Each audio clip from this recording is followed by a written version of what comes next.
Good evening, ladies and gentlemen. A warm welcome to this virtual meeting of Colors of Glory Foundation. I am Aparna Chandrasekharan, one of the coordinators of this event and your MC for the evening. Before we begin the evening's webinar, please permit me to take a few minutes of your time to tell you the story of the unique mission that Colors of Glory has championed for a decade now.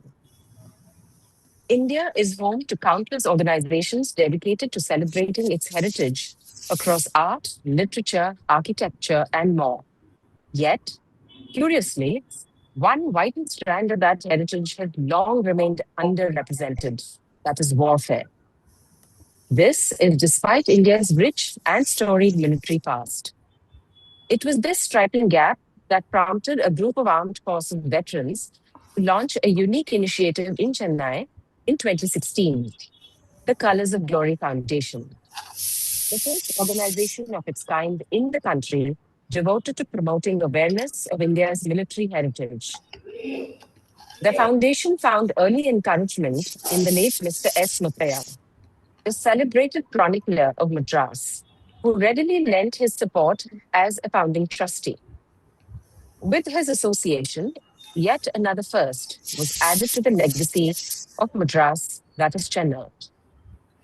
From its inception, the foundation set out to bring the stories of India's men and women in uniform closer to the public. Through a diverse array of evocative and engaging events like battle reenactments, military tattoos, heritage exhibitions, commemorative marathons, candlelight vigils, military history quizzes, book launches, documentary screenings, seminars, and presentations, the Foundation has succeeded in capturing the imagination of audiences across age groups. Even young children have been drawn into this world through specially curated programs such as painting competitions and kids' carnivals.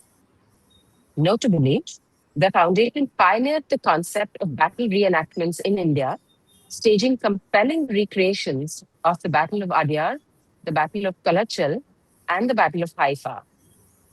Our flagship event each year is the Victory Marathon, held every December to commemorate India's landmark military triumph in the 1971 war. And this event attracts participants in large numbers, cutting across generations and backgrounds. When the COVID-19 pandemic brought in-person events to a halt, the foundation adapted swiftly, leveraging digital platforms. It expanded its reach to national and global audiences through a series of virtual talks and webinars. These sessions featured distinguished veterans and eminent civilians, ensuring that the momentum of engagement and awareness was not only sustained but amplified. Education has remained a central pillar of the Foundation's work. Since its early days, it has organized military history and awareness quizzes for high school and college students, both in person and online. Extending its footprints beyond Chennai, the Foundation has conducted annual quizzes in Bengaluru for the past 3 years, marking the beginning of a broader outreach vision across the country. Its flagship academic initiative, the All India Online Intercollegiate Military History Quiz, has grown into a widely anticipated event, drawing enthusiastic participation from students as far afield as Arunachal Pradesh and Jammu and Kashmir. Complementing these efforts is the Foundation's commitment to military literature. The website hosts nearly 200 well-researched blogs, two of which earned the distinction of being reproduced in the Journal of the United Services Institute of India's commemorative edition, marking the 50th anniversary of the 1971 war. Beyond events and education, the Foundation has also engaged actively with issues concerning the armed forces.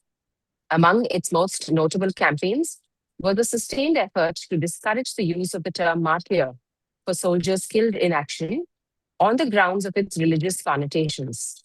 This initiative achieved partial success with the Ministry of Defense and the Army endorsing the position, even as its adoption in the media remains inconsistent. Other advocacy efforts, such as urging the inclusion of military history in school curriculum and proposing that Killed in Action, KIA, be accorded the status of the nation's highest military honor to support bereaved families have yet to achieve tangible outcomes. Nonetheless, the Foundation continues to engage with such issues, underscoring its commitment to preserving the dignity, image, and the legacy of the armed forces. Following the passing of Mr. Muthaiya in 2019, the Foundation instituted an annual memorial lecture in his honor. The first three editions were held virtually during the pandemic, followed by in-person events in subsequent years. Since 2024, the lecture has been held in association with the Madras Management Association. While earlier it was held in April to coincide with Mr. Muthaiya's birth and death anniversaries, it will now be aligned with the Madras Day celebrations in August and September, which is a fitting tribute to a movement that he initiated and cherished. Today, the Color the Glory Foundation has grown into a vibrant pan-Indian community comprising serving and retired armed forces personnel, civilians, and even overseas members, united by a shared passion for military history. Guided by a board of trustees that includes veterans from all three services, alongside distinguished civilians, the foundation continues to chart a unique path. A decade on, it stands as a trailblazer in its fields, honoring the memory of those who gave their all for the nation, inspiring future generations, and ensuring that the stories of courage, sacrifice, and service are neither forgotten nor overlooked. As it marches into its second decade, the Foundation remains steadfast in its mission to preserve, promote, and celebrate India's proud military heritage, so that the nation may always remember the price of its freedoms. That being the story, we invite all of you to join us in this unique initiative. The modalities of obtaining a membership are available on our website. We also invite those of you who are associated with the corporate sector to sponsor our events. Here is a 1-minute PowerPoint presentation that tells the story in a flash, which we will be happy to forward to those interested in the sponsorship.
Thank you, ladies and gentlemen. I now invite our founder and chairman, Captain D.P. Ramachandran, to introduce the panelists and moderate the discussion. Over to you, sir. Good evening, ladies and gentlemen. I shall introduce the each speaker as I invite him to speak. We have four panelists who are all such eminent achievers. If I'm going to read out their detailed bio of each one, we won't have time for any discussion. So I'm constrained to be absolutely brief, to the bare minimum. I'll make that introduction. The first who will be speaking will be Lieutenant General Anand Narayan Arun. General Arun, who served for 42 years in the army, has an illustrious track record of varied experience, most of it in counter-terrorism operations. Wounded in action in Jammu and Kashmir, he was decorated for gallantry. Academically brilliant, he has a unique distinction of securing the 13th All India rank in IIT entrance exam, but opting to join the National Defence Academy, and subsequently earning multiple master's degrees in defence-related and other topics. He is a fellow of the Centre for Defence and Strategic Studies in Canberra, Australia. He saw overseas service with multinational force in Cambodia, Sierra Leone, and at the UN headquarters in New York. An outstanding orator, he has been engaging himself in myriad forums of workshops and lectures on an array of topics, from leadership to strategic thought. After his retirement from service, while being the general officer commanding in Dashan Bharat area. That's it. May I now invite General Arun to take the mic, please? Thank you very much, sir. Give me a minute while I turn my screen on. Do I presume that the screen is now visible, sir, ma'am? Yes, it is visible. Brilliant. I think it's as good a time as any to compliment Ms. Aparna Chandrasekharan for not a word was out of place. Thank you, sir. Not a comma, not a full stop, priceless. If we had to learn how to speak English, I think you've set the bar very high, and Thank all you so much, four of sir. us are going to struggle. Yeah, so I thought this would be a very easy part. So I picked this part of doing history and geography. I discovered to my dismay that this is the most difficult part. Because history, 7,000 years, how do I compress it into 6.5 minutes? Geography, we're looking at over 16 lakh plus square kilometers of horrendously difficult terrain. How do I capture it all into this little bit? So here's what I'm going to do. I'm going to pick the most important parts because much of it will get covered, and the audience, I just saw a brief of who's tuned in. You're priceless gems of gray matter, logged in. So I'm sure most of you know everything that I have to say. However, whatever needs to be highlighted in the context of the current goings on and the topic that we are discussing, broadly the prognosis of what will happen in future. To know what will happen in future, I think it's important to know what happened in the past. Why have we even got to a position where we are now? So I will begin with this little geography and history class, if you may. It's a journey of an ancient empire, extremely difficult terrain, varied culture. It's been a melting pot over the 7,000 years of its existence. It thinks of itself very differently. You interact with many Iranians and you see that they see themselves as much different from what we think they are. So their worldview and their view of themselves is very different. We will hopefully realize that geography has a more important role than most of us realize. That, ladies and gentlemen, is Iran for you as we see it at the moment. Go up from the blue, which is the ocean or the sea, go through the shades of green and keep going through the light tan and the dark tan till you get to the little patches of gray. The gray on this screen being the highest part of the map. And you will have an idea of what Iran looks like. This is Iran. It's a little over 2,250 kilometers on its longest axis. That's northwest to southeast. And from southwest to northeast, it's about 1,400 kilometers. That brings it to a grand total of about 16 lakhs or so square kilometers. It's also now the 17th largest country in the world. Please do spare a moment to look at the size of Iraq, which is on its left and west, much smaller. It's bigger than Saudi Arabia. It's a big, big country. That's the first thing about Iran. It's a big country. Geography underpins strategy. And when you look at the word geo can today be prefixed to anything. There's geostrategy, there's geopolitics, there's geoinformatics. You can prefix geo to anything. In, in what countries do and nations progress, geography and the resources that are contained therein is a critical component. And unlike armies or weapons or alliances or ideologies, you can never devalue geography, you cannot destroy it, and you simply cannot negotiate it away. We just have to learn to live with it. That is what geography does, and therefore it is paramount that we understand geography. Now, geography, Iran has always had over the many years that it is, hundreds of years, thousands of years even, that is existed in whichever form it has. However, it has remained a silent inheritance. Now, I use the word silent because the decision to use geography as a tool of strategic leverage is indeed new.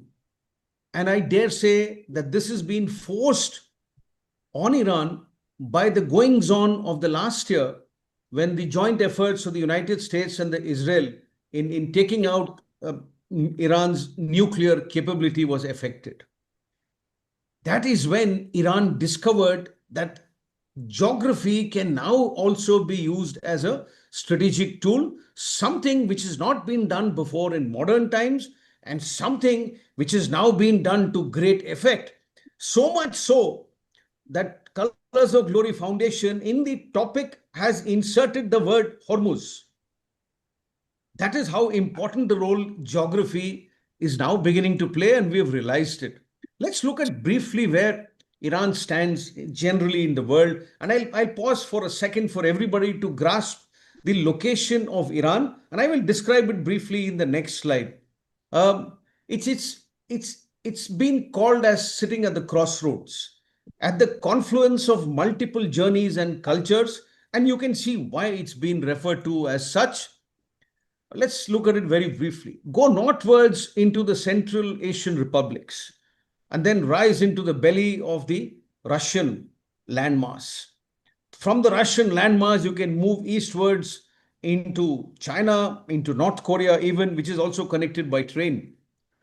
Go eastwards, it leans into Afghanistan, Pakistan, and then to India. Southwards across the ocean, it goes into the Arab Peninsula, directly across, overlooking Oman, UAE, Saudi Arabia, Kuwait. Further southwest, it overlooks Iraq and then goes on towards Syria. Due west, it looks into Turkey. This is where Iran sits. It's connected by land across, it's connected by sea across. I purposely left out that little mass of blue on the north of the alphabet I of Iran, which is the Caspian Sea. This, ladies and gentlemen, is an inland sea. It is not connected to any other sea or large water body. It just got 5 countries bordering it. It is deep enough for ships to sail, direct entry into Russia without using the land boundary. That is what Iran has in terms of land and the Caspian Sea. Now let us have a brief look at the Persian Gulf. Now, since it's geography, we must also understand what a Gulf is. Quite simply, Gulf is an extension of the ocean, a finger-like extension into the land. That's it. So this is the Persian Gulf. And on the east is the Arabian Sea. Now, what's in between? A strait is a water body that connects two larger water bodies. So there you have the Strait of Hormuz, which we've heard millions of times over the last 70 odd days. It's topic for our conversation today. The Strait of Hormuz, blown up for the benefit of our listeners, largely Iran on the north and Oman on the south.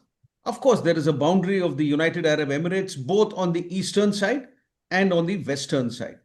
That is the Gulf of Strait of Hormuz.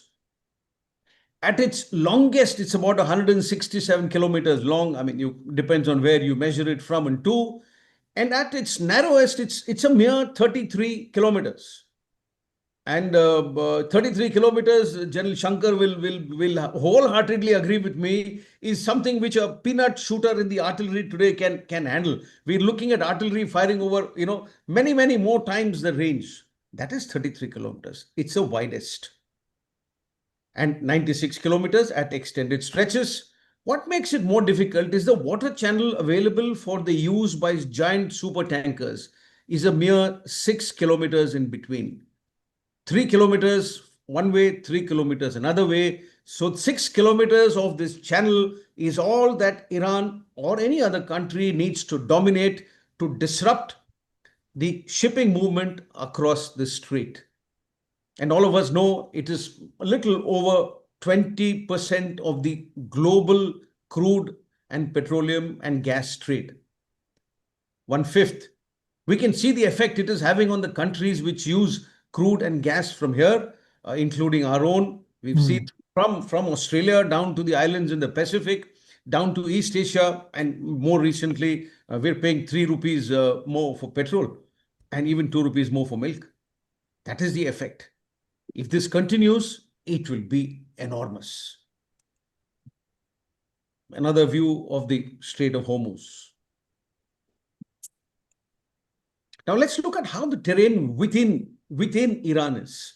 Now on this picture, the grays and the blues are mostly mean sea level, low mountains. As you go higher through the colors of green to brown, the land increases in altitude and becomes higher. This is India, and I've highlighted India specifically so that we are able to correlate with how Iran looks. Please look at Iran. So the average altitude of the country of Iran is much higher than where we are. It's somewhere around the lower Himalayas. Now, how does Iran actually look?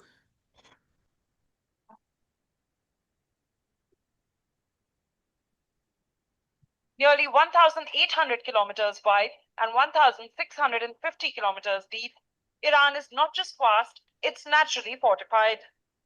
From towering mountain walls to scorching central deserts, this is terrain designed to slow, exhaust, and trap invading forces.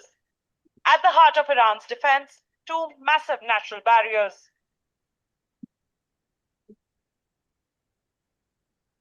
The Zagros Mountains in the west, stretching over 1,500 kilometers, forms a rugged wall against any advance from Iraq or Turkey. With peaks exceeding 4,000 meters, this range prevents large-scale armored movements into the country. And in the north, the Alborz Mountains, Iran's highest peak, running parallel to the Caspian Sea and home to Mount Damavand. The peak provides a 970-kilometer-long, high-altitude barrier that protects the Caspian coast and Tehran. The range serves as a strategic, near-impassable buffer that complicates military maneuver warfare against Iran. Then come the deserts. The vast Dasht-e-Kabir and Dasht-e-Lut in central Iran, harsh, empty, and logistically punishing. In the Persian Gulf lies a critical target, the Kharg Island, just 25 kilometers off Iran's coast. Any invading force would be under constant missile, drone, and artillery threat.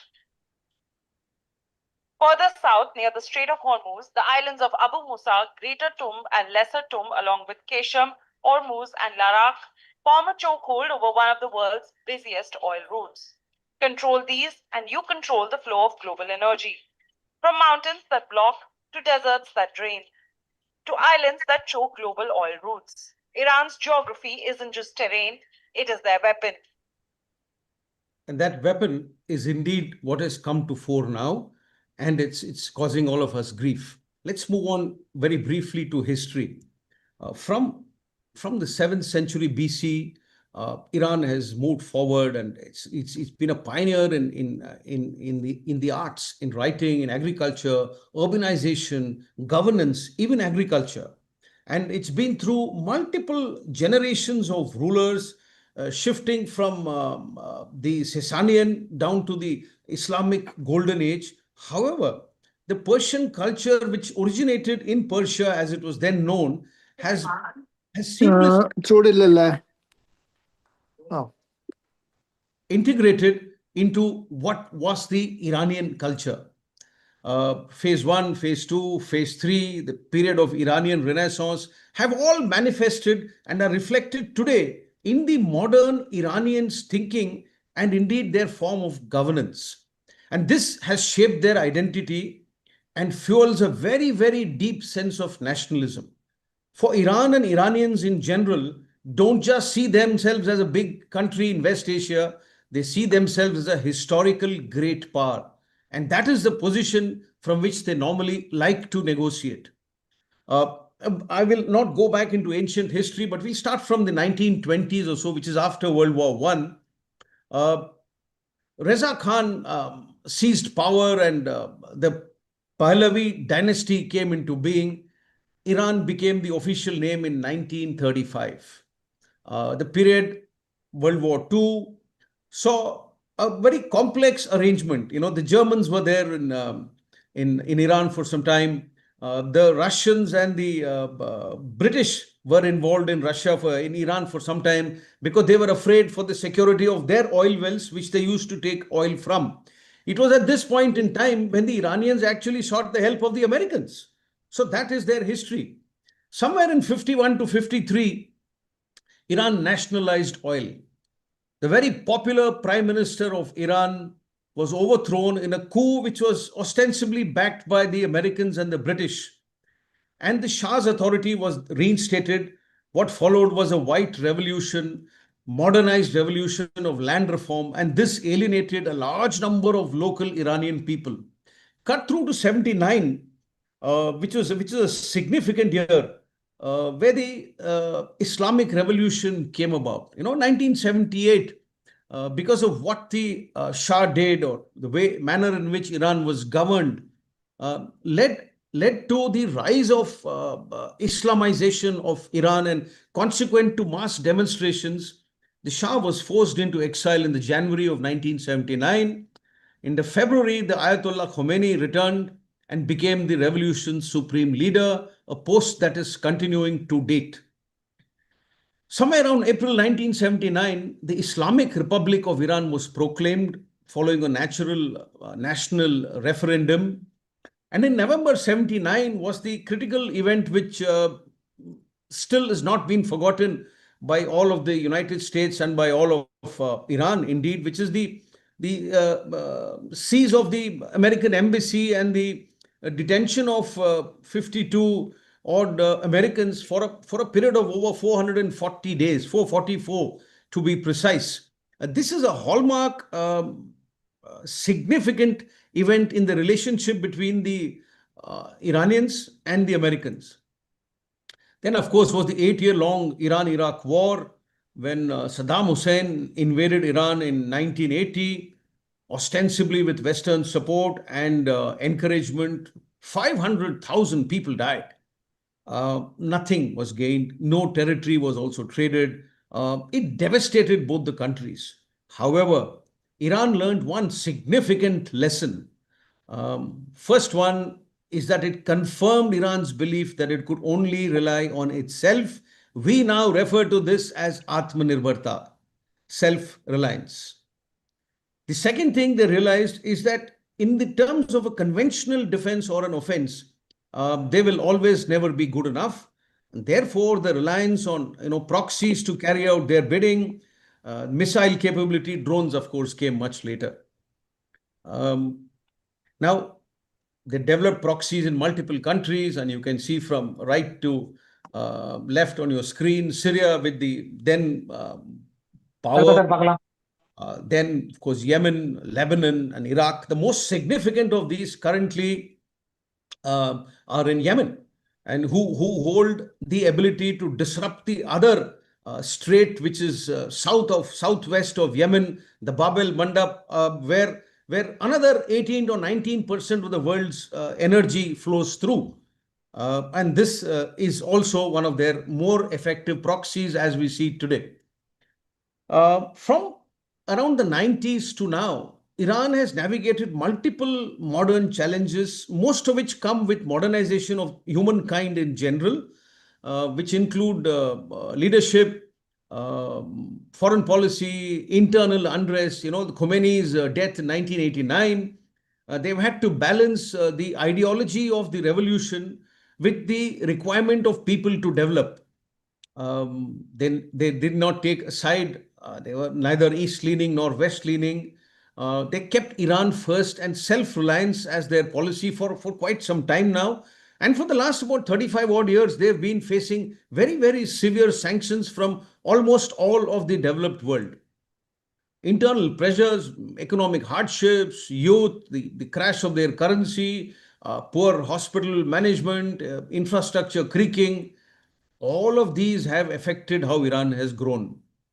The nuclear problem and their program and their ability to enrich and probably create a nuclear weapon and go nuclear is the major sticking point with the developed world in general and the Americas in particular. A nuclear program, we seem to have a little virus on my laptop, but the nuclear program went through multiple agreements. One of the agreements was signed in 2015, but was redacted and disowned by the Americans in Trump's first term in power.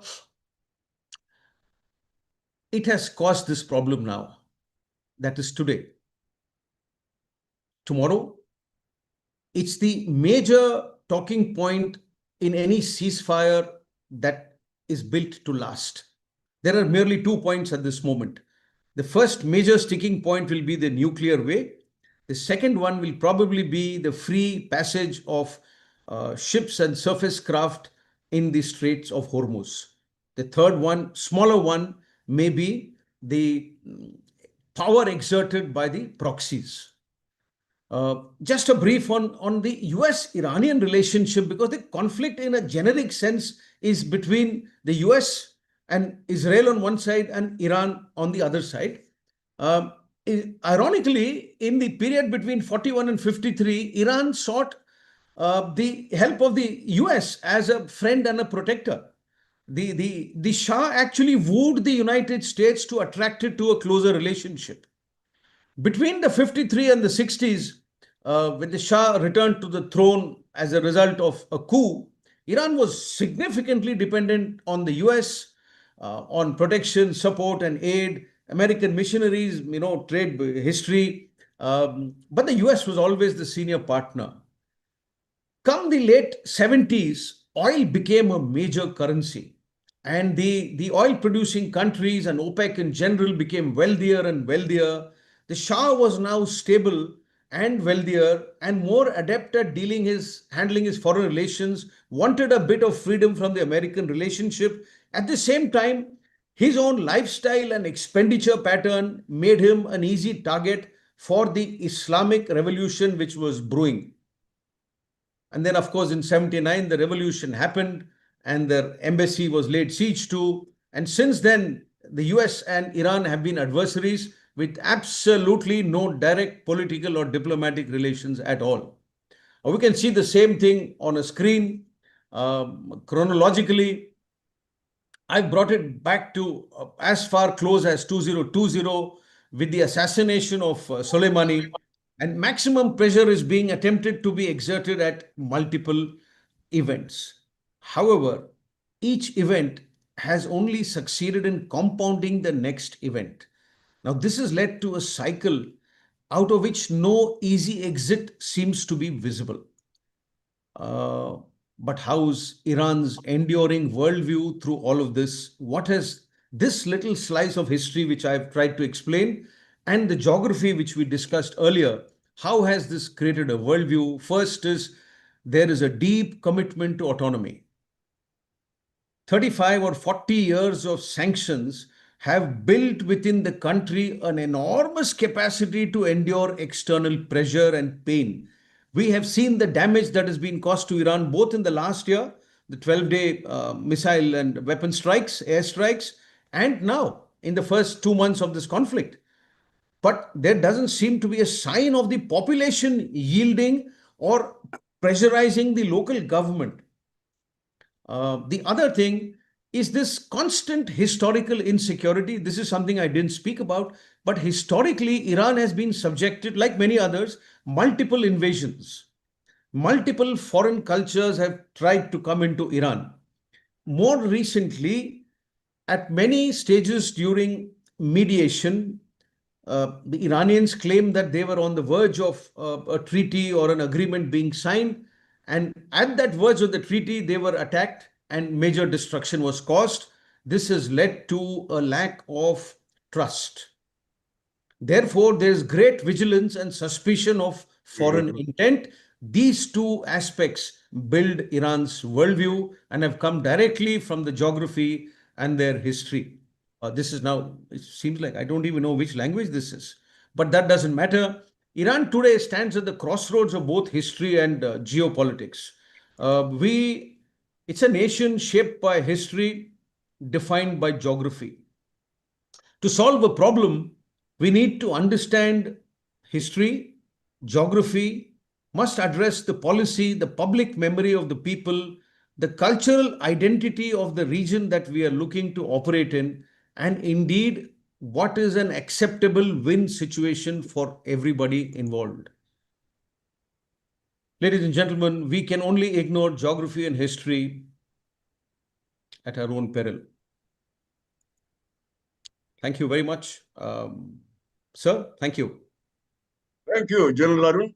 That was General Arun speaking on the historical context and the geographical effect. Now we have Lieutenant General P.R. Shankar. General Shankar served in the Indian Army with distinction for 4 decades, gaining vast combat experience spanning across multiple operational situations. He had significant command, staff and instructional appointments before retiring while holding the prestigious post of the Director General of Artillery. By virtue of his intense professional knowledge and experience, he was able to provide great impetus to the modernization of our artillery through indigenization. He was the prime mover behind major 155mm gun projects and several rocket and missile projects, as well as various ammunition projects. Post-retirement, General Shankar has turned a professor in the aerospace department of IIT Madras and is actively involved in applied research. He will be discussing the opposing Iranian and US approaches. It's all yours, General.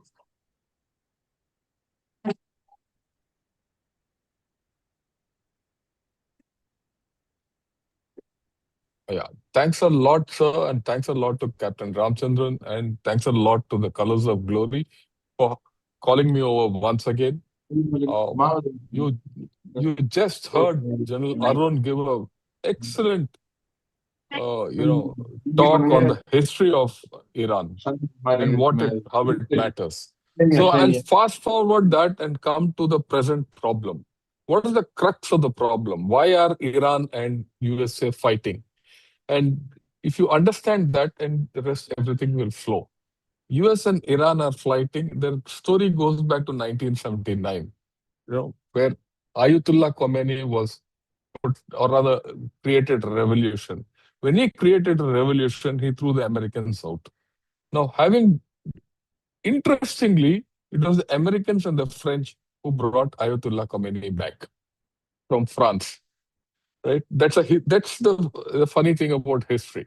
Anyway, now that Ayatollah Khomeini comes, he starts the revolution, and overnight in 2 waves, he actually decimates a whole lot of Iranians. I will not go into the numbers. It was a gory sight.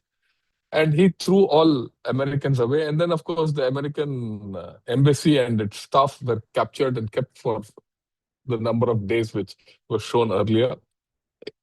And it had its own repercussions. There was an attempt to,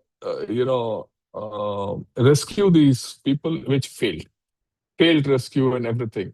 And ever since then, the Iranians and the Americans have been at loggerhead with each other. And America has imposed a whole lot of sanctions on Iran, by which Iran can't trade, it can't develop its weapons, it can't develop many things. Well, be that as it may, in this, it takes two hands to clap, and it takes two sides to fight a war. Uh, Iran has always had this narration or this thing called death to the great Saturn. So when you say death to the great Saturn, who's the great Saturn? It is America. And America wanted to reassert control over Iran one way or the other for the oil and the culture and everything. So that's that basic enmity. Between the two came Israel.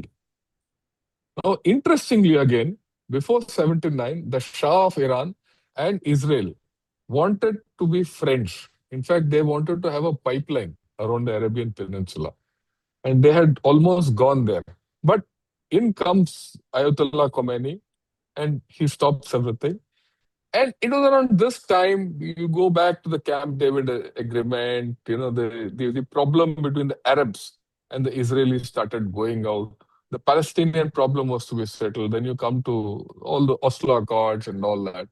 And as the Oslo Accords were being settled, Iran steps in and says, look, don't sign this accord. And they want to take on the mantle of Muslim leadership or the Islamic leadership because they felt Egypt and Saudi Arabia and the rest of the people, the Sunni lot, right, were making, they were mending fences with Israel, and they didn't like it. So from 79 onwards, ever since Ayatollah Khomeini comes in, you see that the entire angst towards Israel is taken over by, Ayatollah Khomeini and Iran.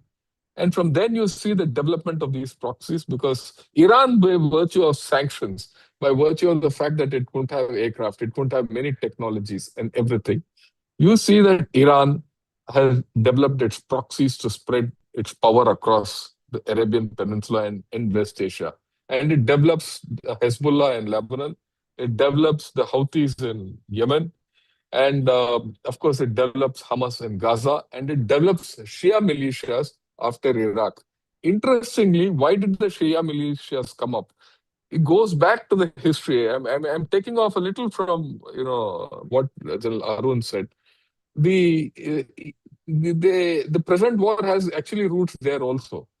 When you look back, Saddam Hussein was part of the Baath Party and the Sunni majority, which ruled over Shia Iraq. Till that was there, Iraq was against Iran. When Saddam Hussein was, hung one fine day, and Iraq is what it is. Iraq is a Shia country today, and Iran penetrated into Iraq and created the Shia militias. Iran not only penetrated into Iraq and created the Shia militias, it went further to Syria and helped the Assad regime. His father, Bashar al-Assad, and this person, both were infiltrated, and it became the Shia crescent on top. And that is how they exuded power over the West Asian area, right? And of course, you had the counter Sunni in the bottom, Saudi Arabia, UAE, and all that. So this is where it stood. Now, when you look at it, when you look at the opposing forces, what does USA want at the end of this war? It wants Iran not to have nuclear weapons. Why does it want Iran not to have nuclear weapons? Because of debt to Saturn. They feel that if Iran gets its nuclear weapons, they will bomb USA one fine day. Second, they will finish off Israel. There's a second thing. The third thing, the Arabs and the Sunni Muslims don't want Iran to have nuclear weapons, because then it gives them so much power that their hold on the Muslim world goes. So it's for this reason, none of these people want Iran to have any nuclear weapons. That's the fundamental thing. The rest is, of course, regime change and all that. Now, because of these opposing things, over a period of time, you find that Iran has hardened politically. It has also hardened through its extreme Islamic ideology. While there is a case that is a lot of, Iran has got its, pride. A lot of Iranian people of Iran have got a lot of pride in their culture and all that. there is also a case strongly that a lot of these people are highly Islamized and ideologized or radicalized, if I may say. So within Iran, you find a split opinion.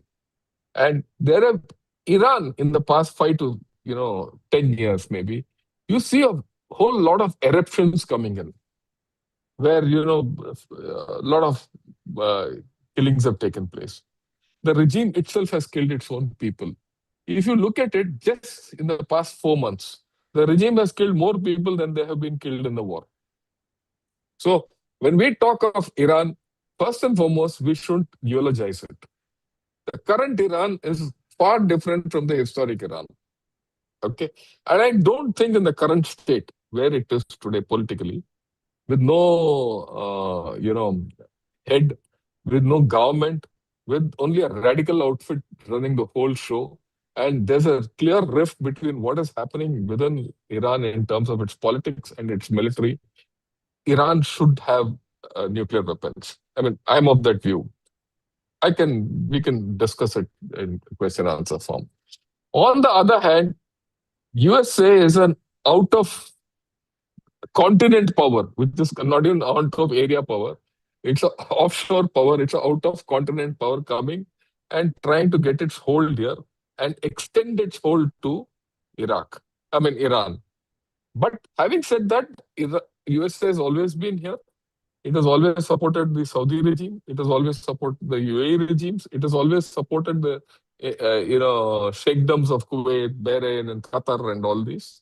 And the way it is. So, and it has always ensured that it has 100% support to Israel.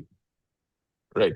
Now, so this is where the whole story is, and we know how the thing started. I'll not go into it. I'm sure General Arun has covered it, and we generally, all of us who are listening to this webinar, know the background to this war, which has gone on to 67 or more than 70 days now.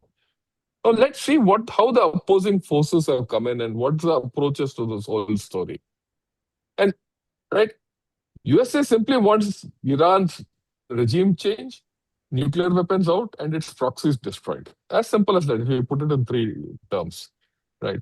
What does Iran want? It wants that it continues enriching its nuclear fuel. It wants to, whether it has a bomb or not, it has repeatedly said it doesn't want a bomb, but it has enriched fuel to 60%. 60% enrichment to 90% is bomb grade. Even at 60%, you get a dirty bomb. So Iran, we don't know what Iran is. Iran says one thing and does one thing, and that's history. So that is where Iran stands at this point of time. They're fighting with their backs to the wall with what they have. And Iran has had to fight this entire war with whatever they had. And that is why they have been so imaginative in the way they've done things. And I go completely with Arun that Iran has found ways to fight this war against a superpower. Now, when you look at USA, it has been a full spectrum force with a huge air and maritime capability. It has multidimensional capability based on 2 to 3 aircraft carriers and a series of well-established bases in the Middle East. In every country in the Middle East, it has got one base minimum. And by its side in this war, it has the Israeli Defense Forces, which is a lethal force of its own kind. One of the most well-equipped and organized forces, and a very offensive force.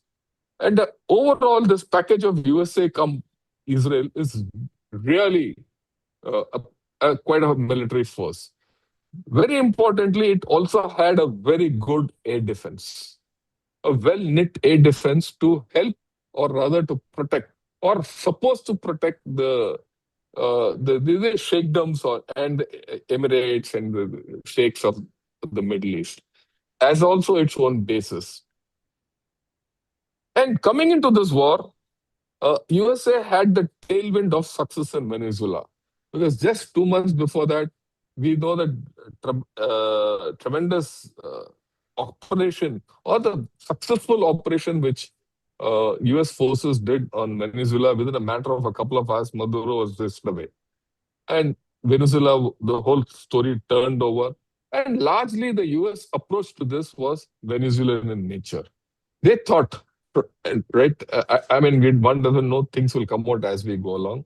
By decapitating the regime and the leaders and a few strikes will make Iran keel over. They were probably guided by the fact in the first week of uh, January, people took to the streets because the currency went belly up and people took the streets. Maybe they thought that, and Trump had given a message to the Iranians saying that, look, hold on, we are coming. And he thought that this entire story was an extension of what he did then.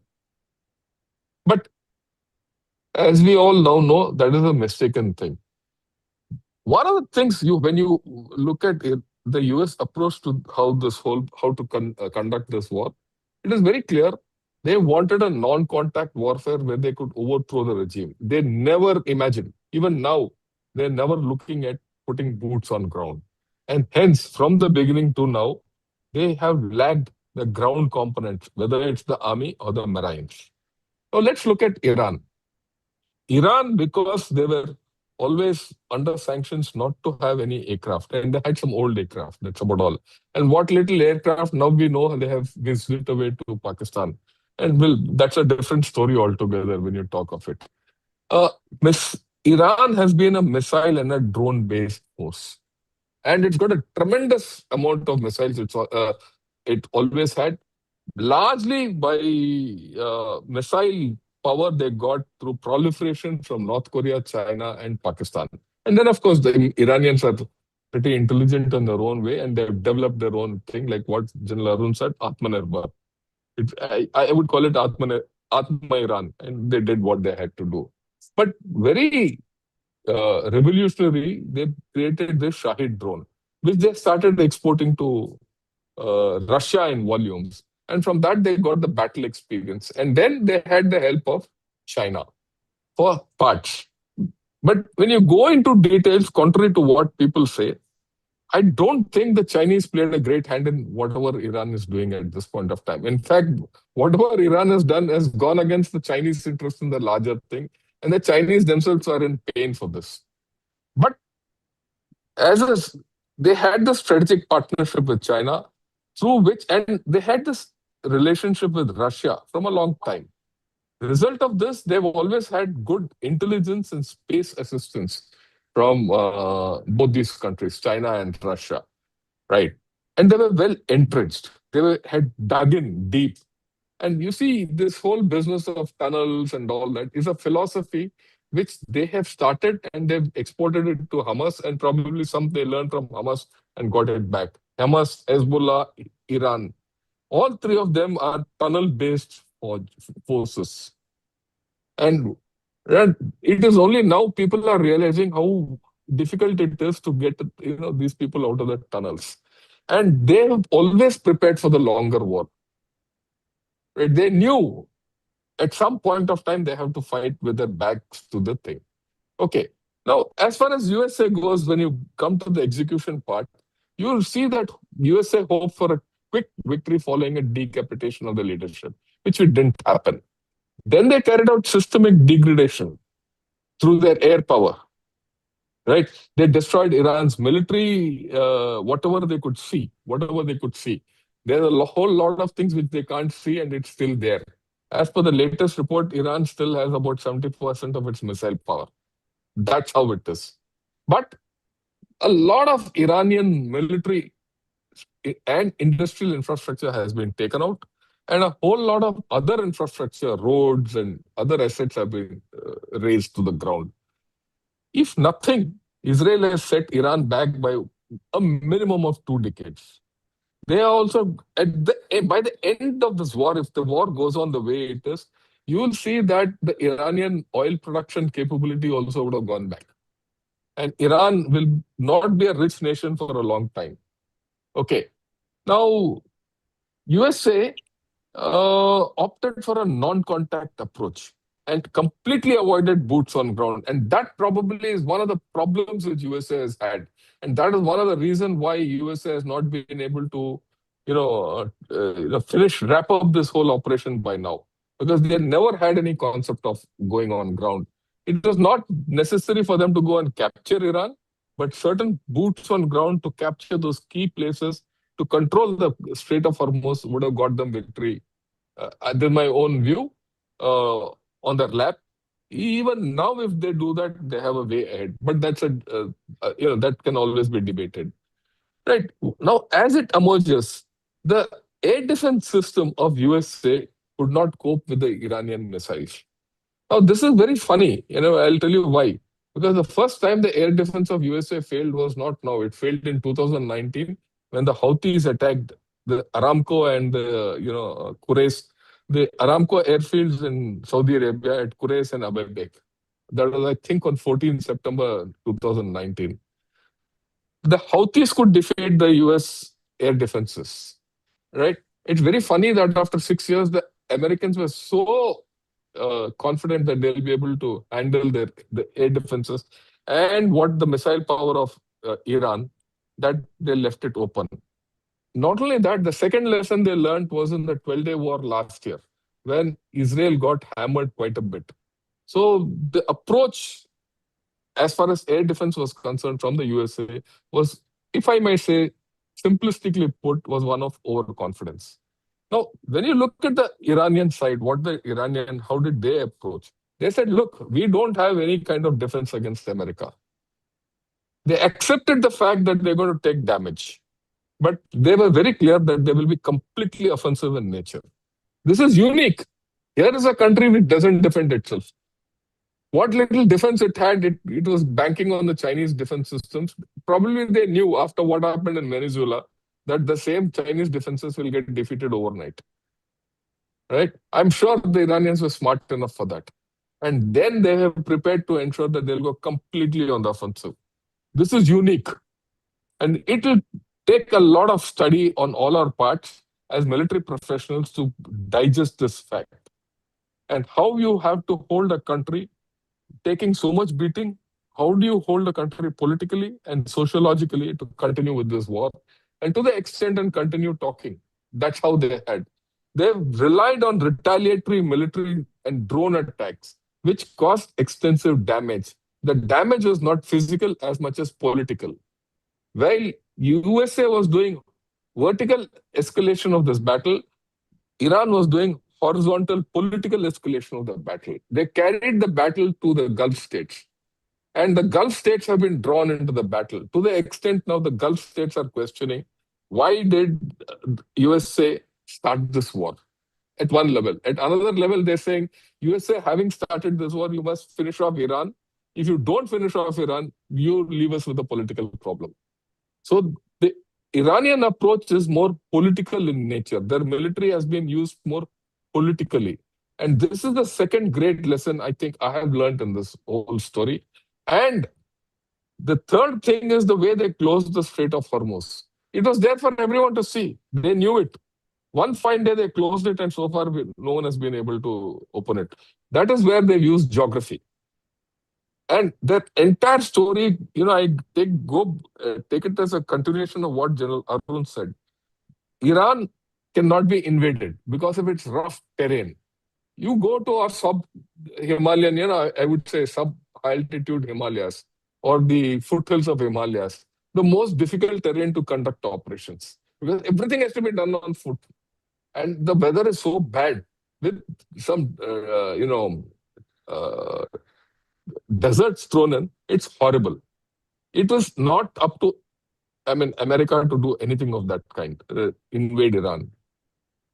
But it had to do something else, and which it couldn't, but that's a different story. The Iranians made use of this fact. They knew they can't be invaded. They knew they'll get hammered, and hence they went on the offensive. And then they had this geography ace called Strait of Hormuz, and they closed it. The approach to this war has been completely different. And they've played the long game. They've looked at this thing heavily, said, look, we'll get hit, but we will not let America win. Right? So that's the important thing. Right now, we are at a tenuous ceasefire. It's hanging by a thread. And now that Mr. Trump is going back from China to USA, he should be landing anytime now. right? I expect something will start because this has to be taken to its logical conclusion. It can't be let hanging. There's a blockade and a counter blockade, and nothing is moving out. Neither LPG, nor oil, nor urea, nor sulfur. And these are things, and nor helium. These are the things which the world needs to go ahead.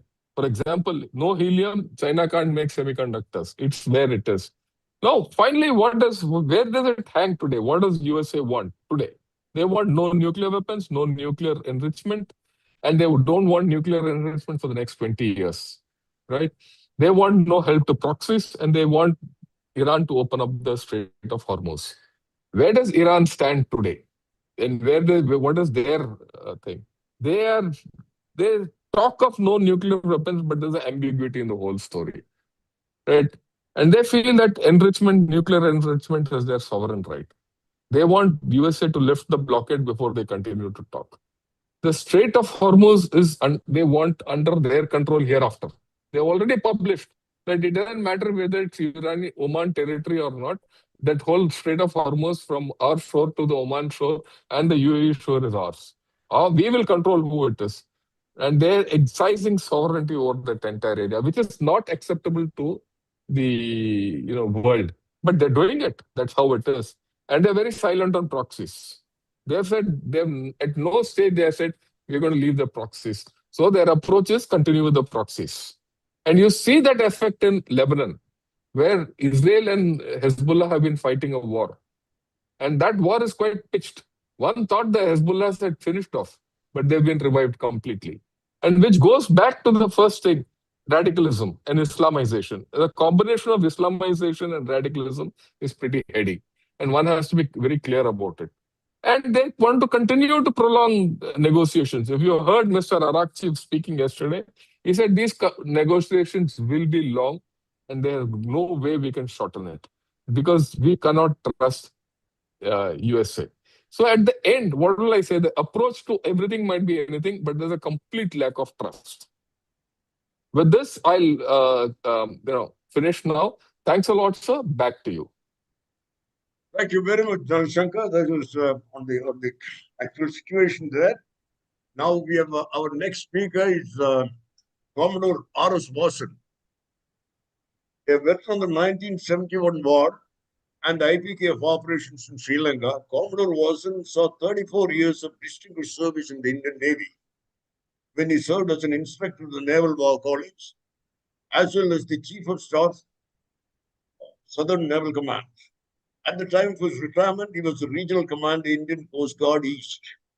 Post-retirement, he has been associated with multiple think tanks, including the Observer Research Foundation, and serving as the chairman of Aeronautical Society of India, Chennai chapter. He is presently the Director General of the Chennai Center of China Studies and Regional Director of the National Maritime Foundation of Tamil Nadu. Commodore Watson will be discussing the critical centrality of energy security and the choke point dilemma vis-a-vis the international law. All yours, Commodore. Thank you, sir. And I think it's wonderful to be the third speaker here because whatever was required to be filled in has already been done by both General Arun and as well as General Shankar.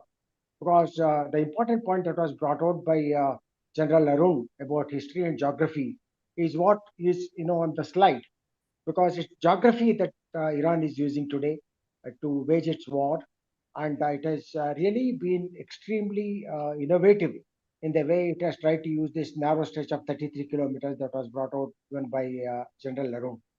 In the final stages of presentation by General Shankar, he did make a reference to the Straits of Hormuz and indicated how Iran has been so innovative in using its coastal defenses, its mine laying capability, its small attack craft, its drones, and all that in this area because this is a narrow strip. And with 33 kilometers is only the narrowest. Obviously, there will be no scope for any kind of an error as far as larger ships are concerned. In transit in this passage, this is quite narrow, but extremely important for global security connectivity. Next one, please.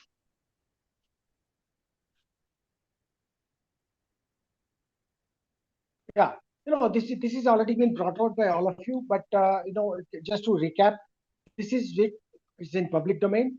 The 20% of global oil, LNG, 18.7 metric tons of BPD passes through this, 33 kilometers wide.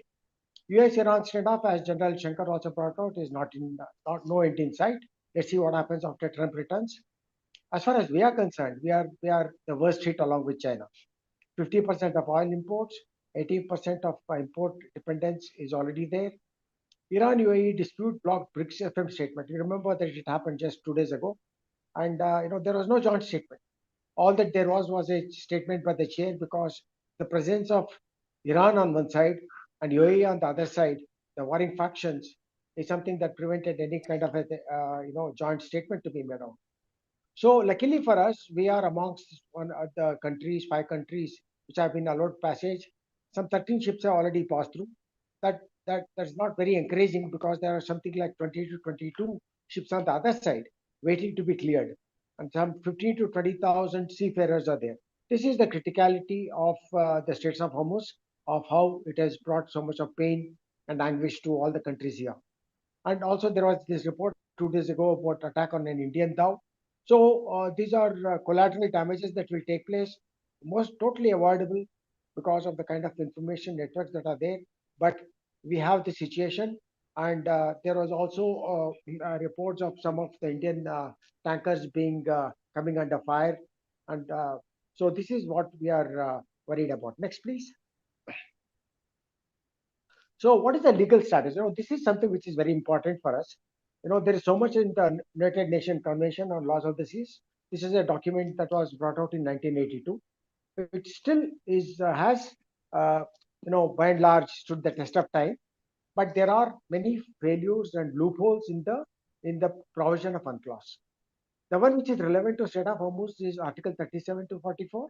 I will not go to each of these articles because of time constraints. But what it clearly tells you is that free, continuous, expeditious transit for all vessels is a must, even including in the Straits of Hormuz. Coastal rights, whether it's Oman or UAE or Saudi Arabia or even Iran, Article 42 say can regulate for safety, pollution, but no tolls. But what's come out today is, according to unofficial reports, Iran is charging some $2 million for allowing ships to transit on what's called a PGSA, that is a Persian Gulf security arrangement. So this is not legal, but who's going to enforce? That should not be charged. Fees is allowed only for actual services rendered, which is navigation, other services, pilotage, that kind of a thing, but not for mere transit. So the key point is that Hormuz is an international strait, and it's not part of the normal territorial waters as per the conventions. And this weaponization of geography and passage rights has hit the world very hard. Both Iran and US have not ratified UNCLOS. This is an important point, because though US has also signed this and Iran also has signed it, they are not ratified. It means they have left some leg room for themselves to interpret it in the manner that they want. And the biggest culprit is USA. Next one, please. Yeah, this is the present impasse. So Iran's position is simple. It says, I am charging service fee, whether you like it or not. And it has allowed only these 5 countries to allow transit of their ships. This is to apply pressure on US. You remember, before the war, Strait of Hormuz was always open. Now it is so ironic that it is now stopped, blockaded, and now trying to unblockade it. No, it's absolutely very ridiculous, and it's the act of US which is affected, and Iran now, that's affected the international community and supply chains. Diversions have cost huge transportation, the insurance cost. Ships have started going around the Cape of Good Hope, and that has added 14, 15 days, and insurance costs have gone up phenomenally. So this is something that you have to live with till we know what is going to happen as kind of an arrangement that is there between US and Iran. UAE and Saudi position is very simple. There cannot be any selective blocking. There should be no tolls. But who's listening? Outcome is simple. There is no joint statement as far as BRICS FM is concerned, because this was the point that was discussed, but there was no scope for any joint statement. Legal problem is simple. Mandatory fees is equal to de facto toll is violation of Article 44. Next. So the military and economic actions have already been covered in brief by General Shankar also. You have the Fifth Fleet escorts, you have P8 TMQ-9 ISRs, which we also have in our inventory. Escorts defined mode since 29th April. Economic action are related to secondary sanctions on 14 pounds, 22 tankers added on 6th May. The impact is simple. Iranian exports down to 1.8 to 1.1 million BPD. Brent has gone up from 78 to 94. It went up to 110. And this is what has already affected. You saw the increase in petrol prices, which is effective yesterday. But we still have, I think, seem to have managed it slightly better than others. And Xi-Trump meet is unlikely to yield any except statements which has happened to say that the Strait of Hormuz should be kept open, and the agreement that they have to say that Iran cannot have nuclear weapons. Next, please.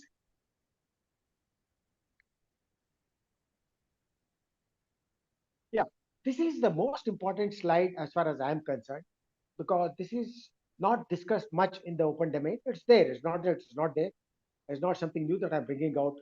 But in addition to the problem that we have in the Strait of Hormuz, the most important bottleneck would be on the digital straits of Hormuz. When you look at this slide, which is here, you can see the number of companies which have invested in underwater cables. And these underwater cables today carry 99% of intercontinental data, and your finance transactions, your data, your Internet of Things is all something that is totally dependent on these secure cable communications which are there underwater. 10 trillion daily financial transactions are passing through this. So obviously, if there is an effort to disrupt global transactions, Iran, all it has to do is, put some mines there, put some bombs there, put some depth charges there, and create destruction which can affect the entire world. So this is an important aspect, the Strait of Hormuz. So here is where use of geography is again coming up, and the extortionate revenue streams are indicated at the bottom left side of the slide. The consequences are simple. If this be affected because of mines or because of bombs, there are major internet outages. Financial system instability of the global, whether it's the SWIFT system or any alternate system that you are looking at, would be totally affected. It's not that America is not aware of this. Therefore, they would not like to escalate beyond a point where Iran is compelled to disrupt global communication by using even rudimentary weaponry that it has. Next one, please. So this is spend a little more time on the underwater cables. Remember that some time ago our own communication between Chennai and Port Blair was affected. It is a great vulnerability because the total capacities of 15 plus high capacity subsea cables which run through Hormuz, 90% of Europe to Asia data traffic is generated.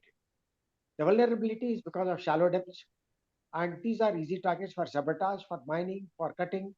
As you know, China has developed diamond lace cutters where it can go up to 6,000 meters and carry out clandestine operations using its underwater remotely operated vehicles. Impact if hit is internet outages, financial delays, total disruption of defense communication for Gulf, India, and Southeast Asia. The legal angle, again, you go back to UNCLOS. It says, yes, Article 113 protects cables, but enforcement is weak. So there is no question of saying that we have an UNCLOS Article 113, but who is going to ensure that the provisions are implemented? Next one, please. So what are the bypasses that we are looking at? These are important to understand that there are certain bypasses which are there. Some of them are in the pipeline, literally and figuratively. The UAE Fujairah pipeline is 1.5 million BPD, maximum 1.80. And Saudi East-West pipeline, you would have seen the maps of this, 5 million BPD maximum, 2M running, and $250 to 350 per barrel. These are the transportation costs. Oman Duqm pipeline, these are the things that we need to be looking at because you don't know when this will be weaponized again. This is expected to be ready by 2028. And here the cost will go up to 3 to 4 per barrel. The gap is 3.9 million BPD, which bypass the 18.7 MBPD needed. No replacement for this 14 MBPD. Passage through the Red Sea, there is always a Houthi factor. It's easy to say that everything can go south of Saudi Arabia, but Houthis who are supporting Iran will continue to be a factor. Around the Cape of Good Hope, adds 10 to 14 days and increase in transportation and insurance cost. Next, please. So the cost impact, 2.2 million ppd via Hormuz. That's the one which is coming there. Current hit is 6 to 7 barrels for insurance. Freight premiums. Daily cost, 14.7 m per day extra. Annual risk is $5.4 billion if impasse lasts more than 12 months. So what are we trying to do about this? You would have read today that we're trying to tie up with UAE for ensuring that our strategic petroleum reserve goes up to 70% of this would be stored in India. That's gas. There's also a proposal to say that we must have a pipeline coming all the way from UAE to India, will touch Gujarat, where you're not dependent on the Strait of Hormuz. Next, please. And US allied response and legal conundrums are simple. The US naval blockade is not legal. Following April 13, 2026, the US announced a naval blockade and announced a naval blockade of Iranian ports in response to Iranian actions. The legality is just not there, and it is an escalation. It violates UN regulations, and US has always violated regulations when it comes to UNCLOS because it has not ratified it. Therefore, it uses it conveniently. It carries out freedom of navigation operations in Taiwan Straits, but will not allow others to come in there because finally it's the question of the strength that it has. Operation Prosperity Guardian and others requires multinational naval efforts. They're attempting to maintain free navigation, but it's going to be extremely difficult because it is the asymmetric warfare that would prevent any kind of proactive interaction or intervention by US and multilateral forces. The issues related to mines, drones, and asymmetric threats are being used to challenge legal maritime transits, and Iran is at an advantageous position over here. Next, please. So, what are the commerce and shipping laws which are there? Force suspension, rerouting. Major shipping lines have suspended or rerouted vessels. They bypass the Persian Gulf. Insurance clause activation has taken up the insurance cost phenomenally. And the contractual frustration, force majeure clauses are likely being triggered on a massive scale, affecting energy supplies. So it is not actually the Strait of Hormuz that is going to impact, it is the insurance cost because the very fact that it goes up 4 or 5 times will prevent people from using the Strait of Hormuz, whether it's open or not, because of the kind of risks that are involved. Safety of seafarers is a major concern for us because India has something like 14% of global seafarers on our payrolls. And this is an important factor, and therefore their safety is at the moment threatened. Next, please. What is the legal future? As far as the UN Security Council, it's a paper tiger. You've seen it not today. It's been happening in all the conflicts. They have not been able to enforce anything, except maybe make some resolutions and appeals. So they are not going to be in a position to open the straits. It's only left to Iran and US to work out how this can be done. IMO, International Maritime Organization, by and large has been proactive, at least in looking at the safety of seafarers and ships. It has condemned and saying that we need to find a diplomatic, non-coercive solution, but it still defies us. It's not going to happen immediately. The other law related to this, as far as UNCLOS, is on the contested customary law. The crisis creating an intense debate between customary rules of naval warfare, there's a San Remo manual, and the UNCLOS obligations. So, what is the future outlook? The legal status hinges on diplomatic de-escalation as the area faces ongoing risk of illegal blockades and reprisals. Next, please. Legal transit passage is clear. Iran's fee are on shaky grounds.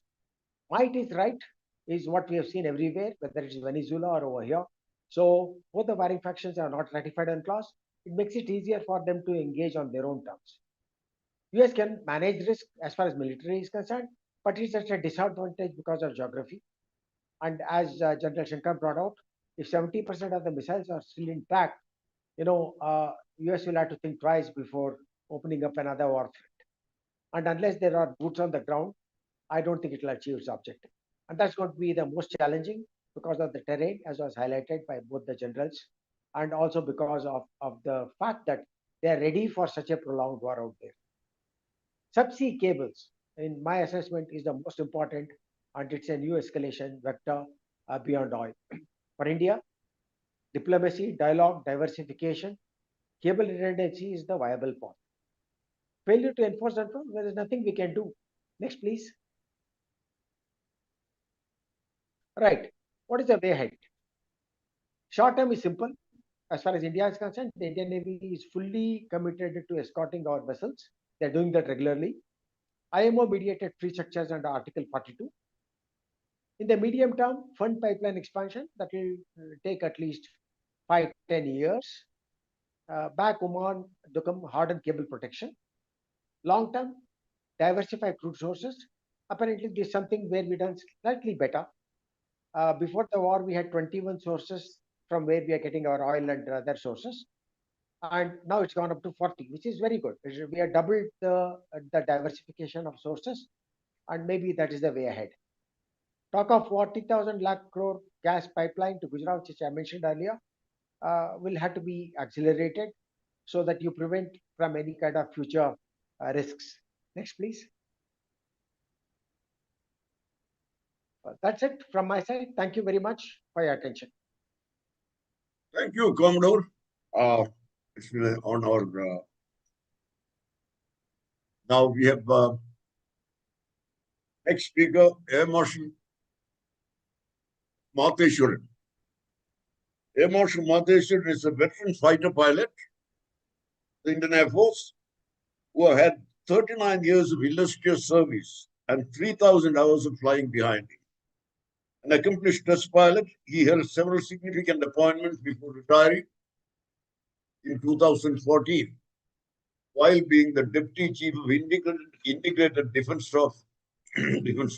A soldier scholar, he holds a PhD in Defense and Strategic Studies from the University of Madras and a senior fellowship in international and national security from Harvard University's John F. Kennedy School of Governance. The Air Marshal is the founder president of the Peninsula Foundation, a non-profit, non-partisan public policy research think tank based in Chennai. He will be covering the geopolitical and geostrategic impacts of the situation.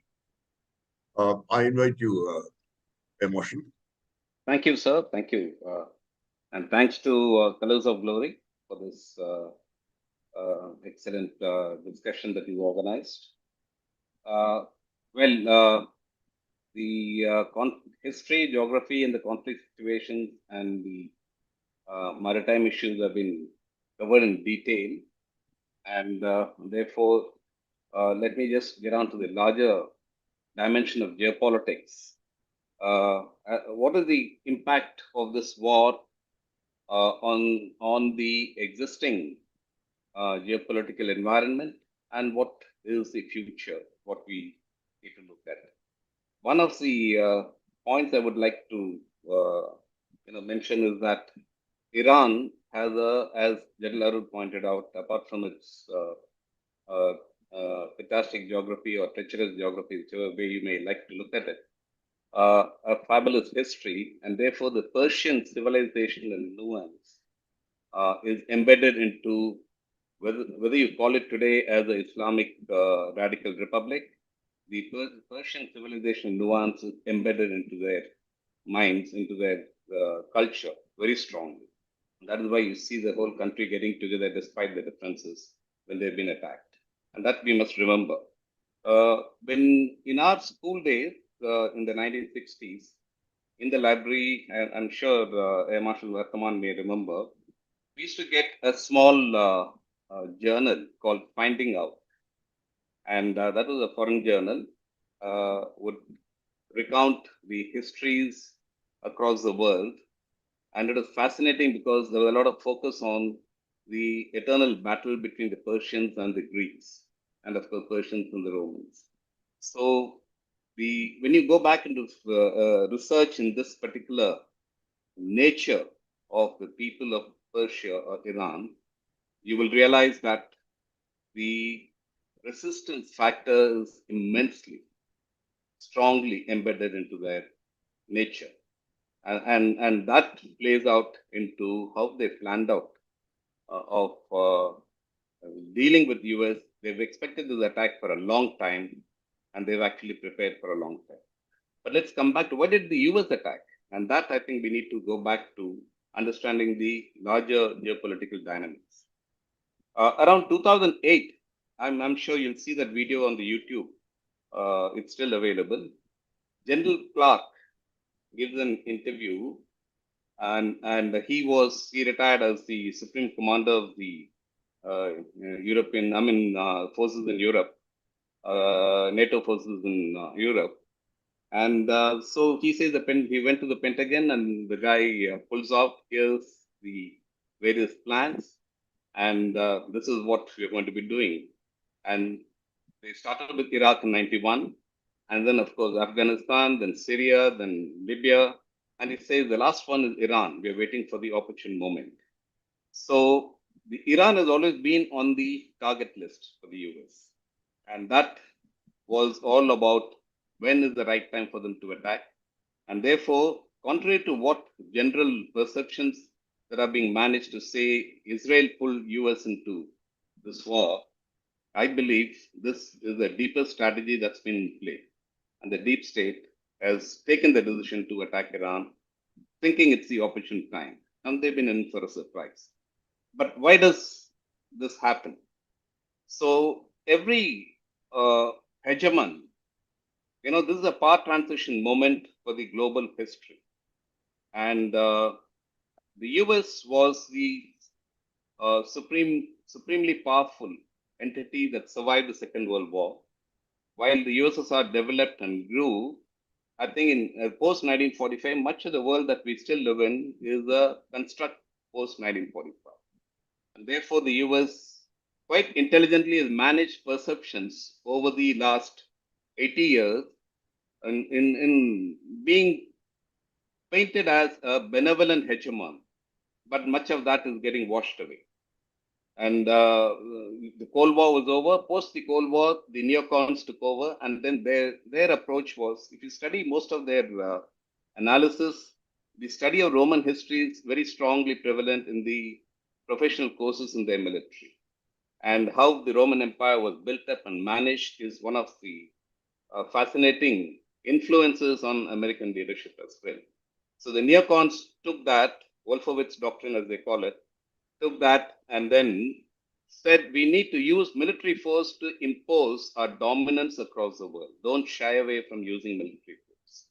And that's also the way, by one various analysis, 91 was also shaped to happen the way it happened. Otherwise, as Arun and Shankar pointed out, the 8-year war between Iran and Iraq, Saddam Hussein was their poster boy for conducting that war. Right? Then he becomes the villain and they kill him. But the idea was to take control of the energy architectures of the world. So if you see that, the US controls pretty much directly or indirectly the Iraqi oil resources.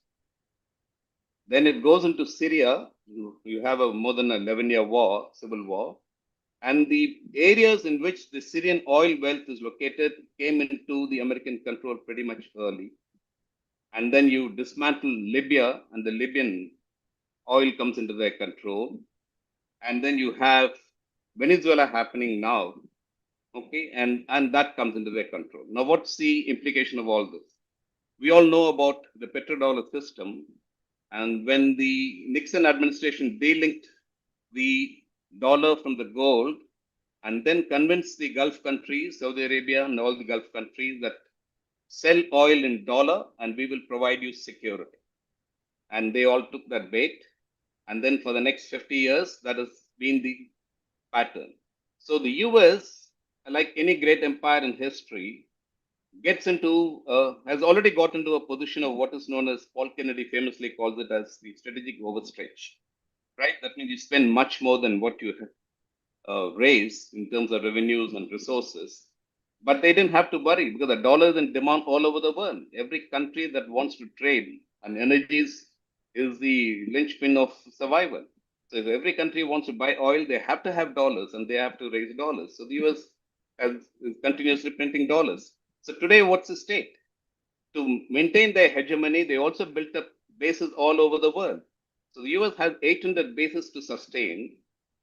It has a GDP of $36 trillion today, and it has a defense budget, and including the homeland defense, of $1.5 trillion. And Trump has just asked for 500 billion more. So this year it will touch $2 trillion of security budget. So you can imagine, right? And the dollar as a reserve currency was the massive privilege that the US had.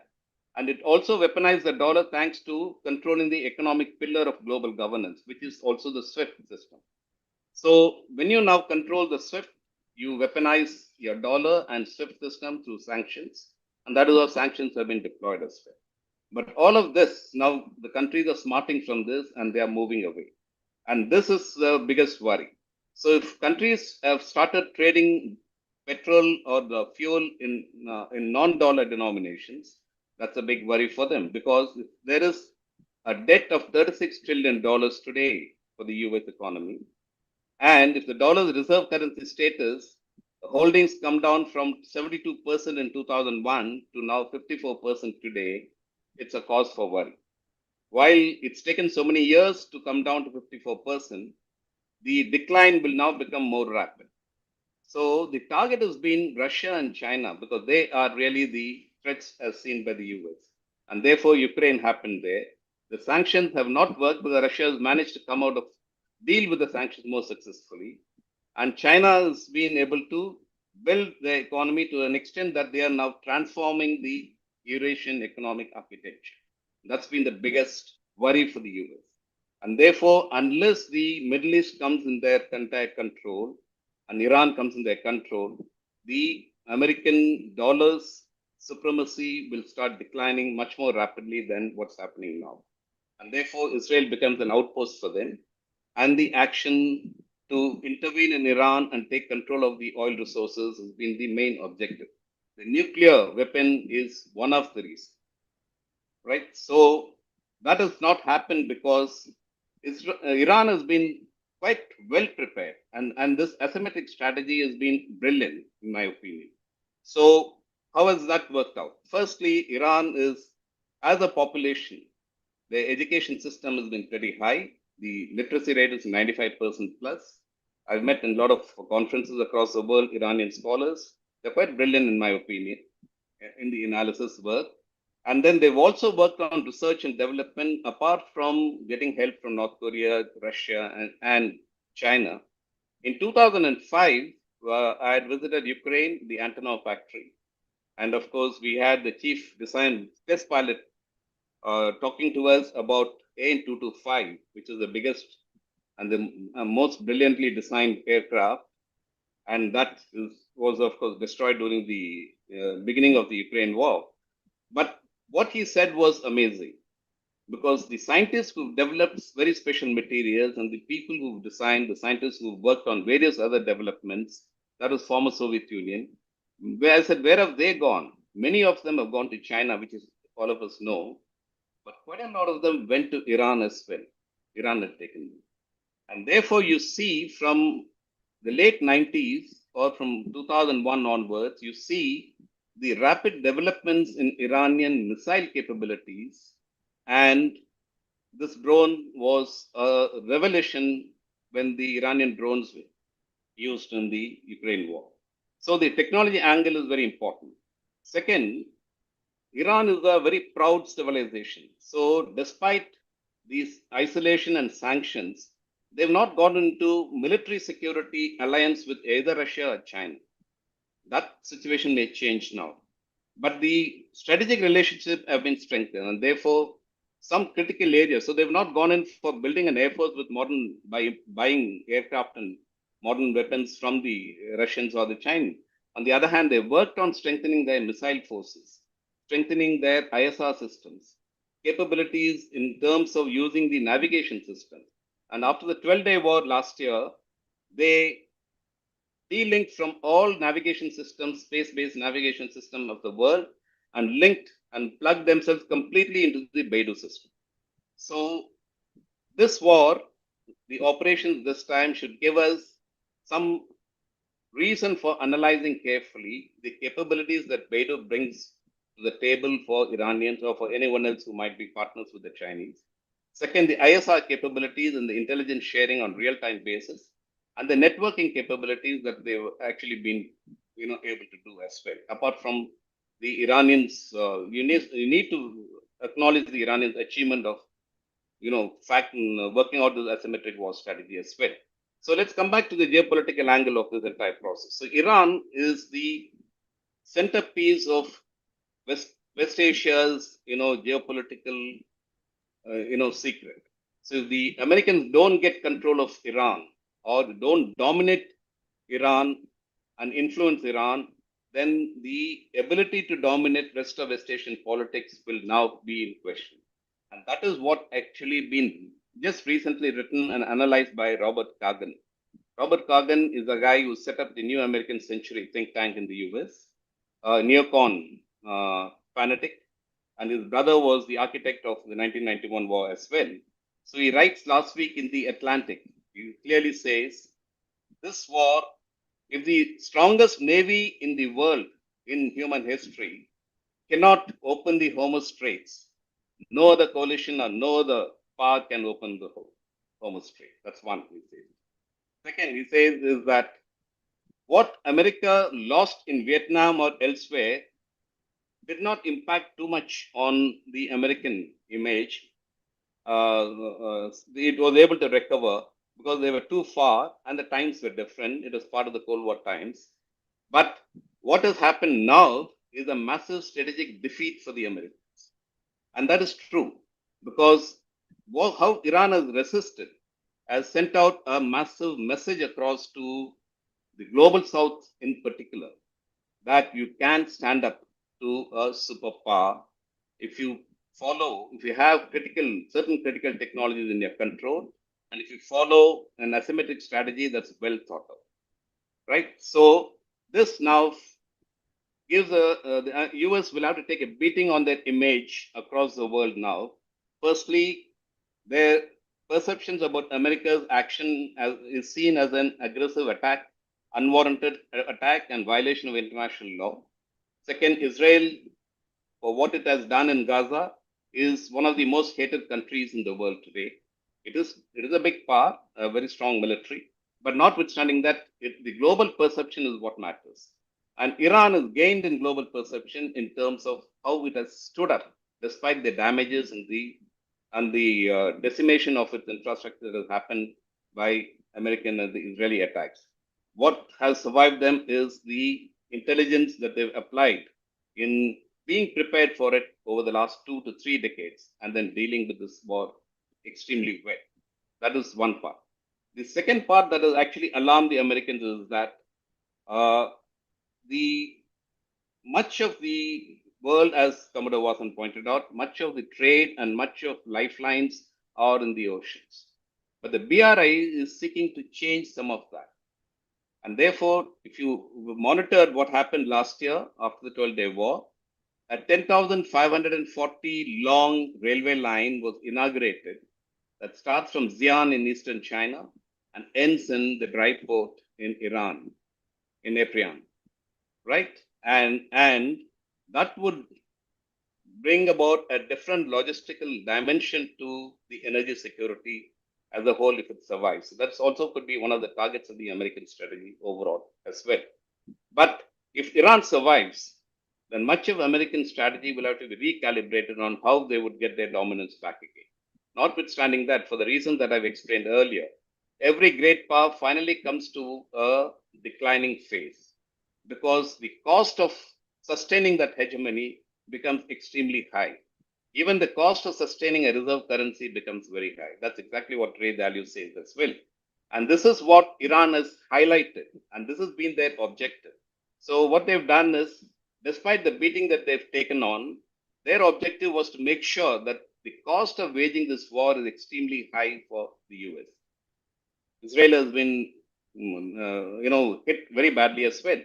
And what is the cost of this war for the Americans? all of their bases have been hit. And this cannot be a reaction, it's a very well planned strategy. And their objective was to hit exactly where it hurts them. Very costly sensors, radar systems, communication systems, and send a message very clearly to the Gulf countries that you're being exposed for being allies of a power that's actually working against the Arab states. So the Gulf countries are in a political quandary as well. And second, now the entire logic of 1973 petrodollar agreement that they all made with the US, that the US will provide ironclad security and you sell oil in dollars, now comes into question. Because Iran has proved that your security that the US has guaranteed you may not be all that ironclad, and therefore you're vulnerable. The internal dimensions of these attacks on these Gulf states could actually reflect in social problems as as days go along. Particularly in a state like Bahrain. Bahrain is a Sunni emirate, but the population is Shia, and therefore they could have a problem. So when the Arab Spring happened, there were problems in Bahrain, there were problems in some of the UAE Emiratis as well. And therefore, these could be revived. The people could actually rebel again. The second, all of these countries had a strategy of diversifying from oil-based dependency to building their centers as economic and business centers rivaling Singapore and also becoming artificial intelligence centers because investment is safe and countries can invest. Iran has precisely targeted those nodes. Many of the data centers have been targeted. And therefore, now the message goes across the world whether they are vulnerable, how safe they will be, and probably they will be looking at alternatives as well. So it will have an economic impact on these countries as well. So what happens to finally India's position? As a chair of the BRICS, we've stayed pretty quiet on the entire issue. And that probably would come back to haunt us because on few ethical and fundamental issues, we should have raised our voice. One, if a head of a state has been assassinated, that is not acceptable in international norms. That is one. So we should have condoned that. Second, an aggression and an invasion of a country is a violation of international law. So, and that too, a member of the BRICS has been attacked. And therefore, probably we should have raised our voice. So these are issues. But I think we are making up by recalibrating our foreign policy and our messages across. But then the BRICS meetings are going on, and I think we are all seeing what's really happening in this entire process. But in the long run, the Hormuz Strait issue is going to play out a little more, radically as things move along. And if, as both the generals pointed out, if the Iranians are ready to actually wage a long war, the Americans are in for, a serious issue with respect to their decision making on how to deal with it.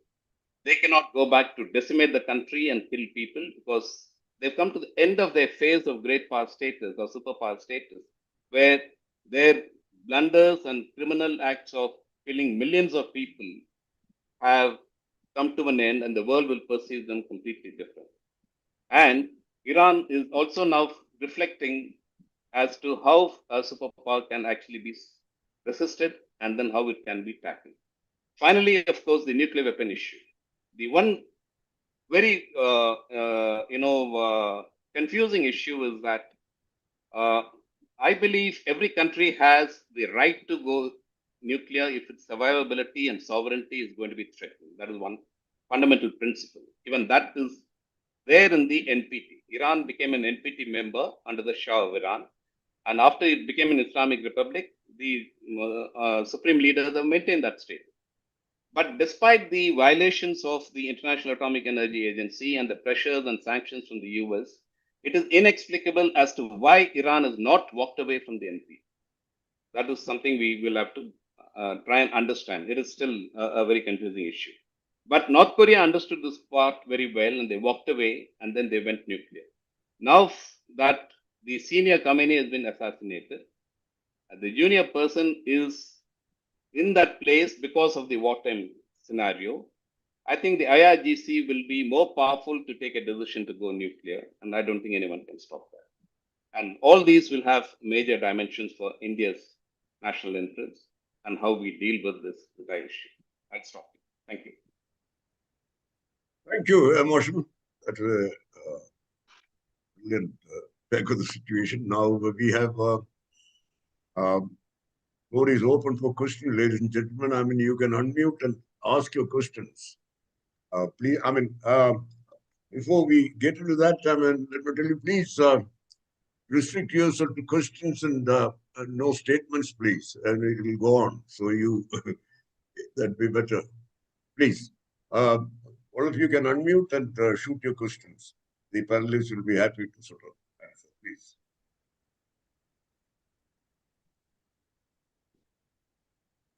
We have a lot of well-attended session, but I'm not finding any questions coming, except a few in the chat box that will come to later. I have a question to Yeah, all the yeah. speakers. So have we reached a stalemate situation? I mean, because there doesn't seem to be any third party who can negotiate with either of these two powers. So is the world just have to wait with bated breath now till either one of them blinks? Or is there any solution at all that we can see going forward? So to all the speakers. Well, if I take on that, so it's quite clear that the US wants to exit with, without any massive loss of face. So I think the entire, trick lies in how Iran. You see, a superpower cannot be humiliated, and that is not going to be good for anyone in the region. That's one, and therefore Iran will also not. It's defined its red lines. So at some way, I think the two powers, the two sides will have to come to an agreement, which will happen through track 2 or track 1.5 dialogues, as it's happening. I'm sure it's happening all the time, and there will be an exit for the US. Still declaring for Trump publicly, which is for internal domestic political consumption, that they've still won and they've achieved what they wanted to, which is getting Iran to accept some of the areas, in particularly since they made nuclear issue as the biggest dimension, the Iran will agree to something like that. So that is the way I think probably it'll happen. But Iran will be the winner in the long run because Iran will say all the Gulf countries will have to recognize the fact that if they are going to be inimical to Iranian interests, and then they face it. And therefore, they will have to take a call whether to have US bases permanently or deal with it. That's the message. Yeah, I'd like to add to that, if I may, ma'am. May I? Please. Yeah. So when two militaries clash, in those who want a uniform would be familiar with this term. It's called culminating point, which means that you clash and you reach a point beyond which you don't have resources to expend, or you need to take a breather there, or you need to step back and analyze where you are and what has happened. Until you reach that culminating point, you will not either initiate or accept a ceasefire. So that's the first thing. Ostensibly, the Americans and the Israelis have taken more damage than they anticipated. They've expended more than they envisaged. The desired outcomes have not manifested. That is why that culmination point has reached before the desired outcome. Now we are at that culmination point. Now Iran has notwithstanding the depletion of its military strength, I'm arguing that the Iranians have built a strategy which, while may not be designed to win, is designed not to lose.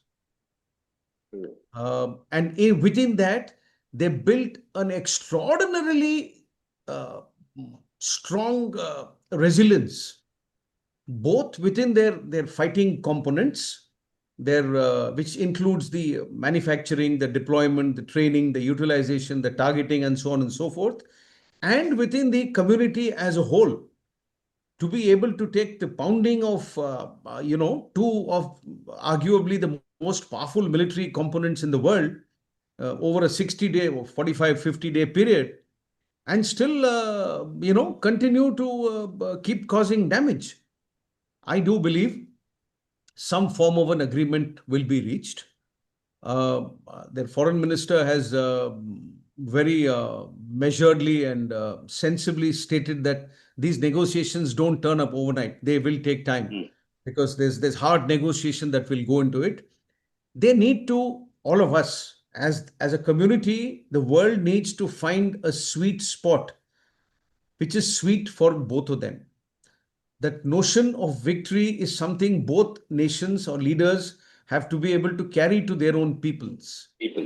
That is the spot that we need to find. I think the moment we find it, we will have lasting peace.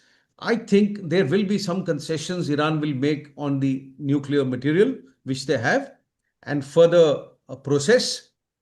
I think the Americans will make some concessions on other issues. Both are quiet on the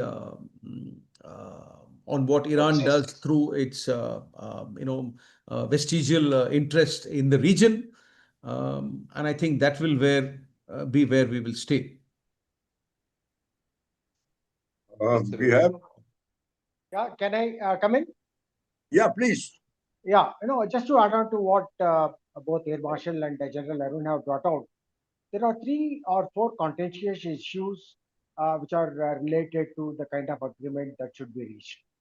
One is obviously the nuclear issue, because both China and US also have said in the recent meet that we do not expect Iran to go nuclear. That's the first point. The second is on the reparations that Iran has asked for in its agreement, to say that I must be repaired. No, all the whatever damages have taken place, that I must get the money from USA, because he is the one who started the war. The third one is about Strait of Hormuz, which I see is going to be a contentious issue, because there now Iran is trying to use this to say that I'm going to impose levies on this. So, if they are able to come to agreement on these 3 issues, there could be some way ahead. Otherwise, it's a stalemate. And, I suppose you'll have to brace for extended kind of, a dialogue that will go on. China has offered to mediate, and Iran seems to be happy about it. So whether China has the wherewithal to ensure that there's some kind of a agreement between the two is something that we have to wait. That's what will unfold in the next 3 to 4 weeks, is my assessment. Thank you. That's actually a very, very important point. If I may add one point to the Commodore Watson group. The Chinese role will increase because they have very good relations with not only with Iran but also with the Gulf countries, and therefore they will stand to gain in this entire process by ensuring some kind of acceptable peace comes into play.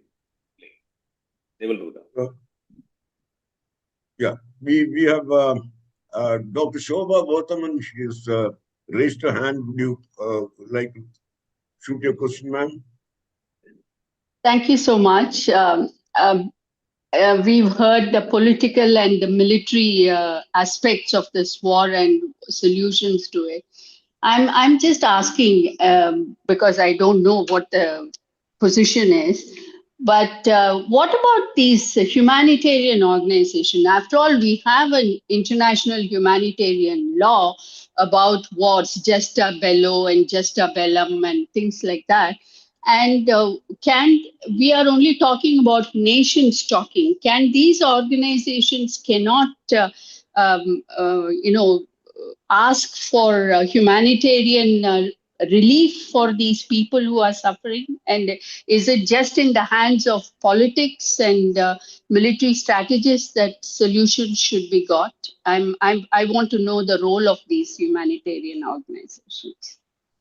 Sorry. Thank you. Would like to answer this? Yeah, I'm quite happy to do that. Yeah, please do. Yeah, ma'am, the fact is, humanity gets sacrificed at the altar of political ambition.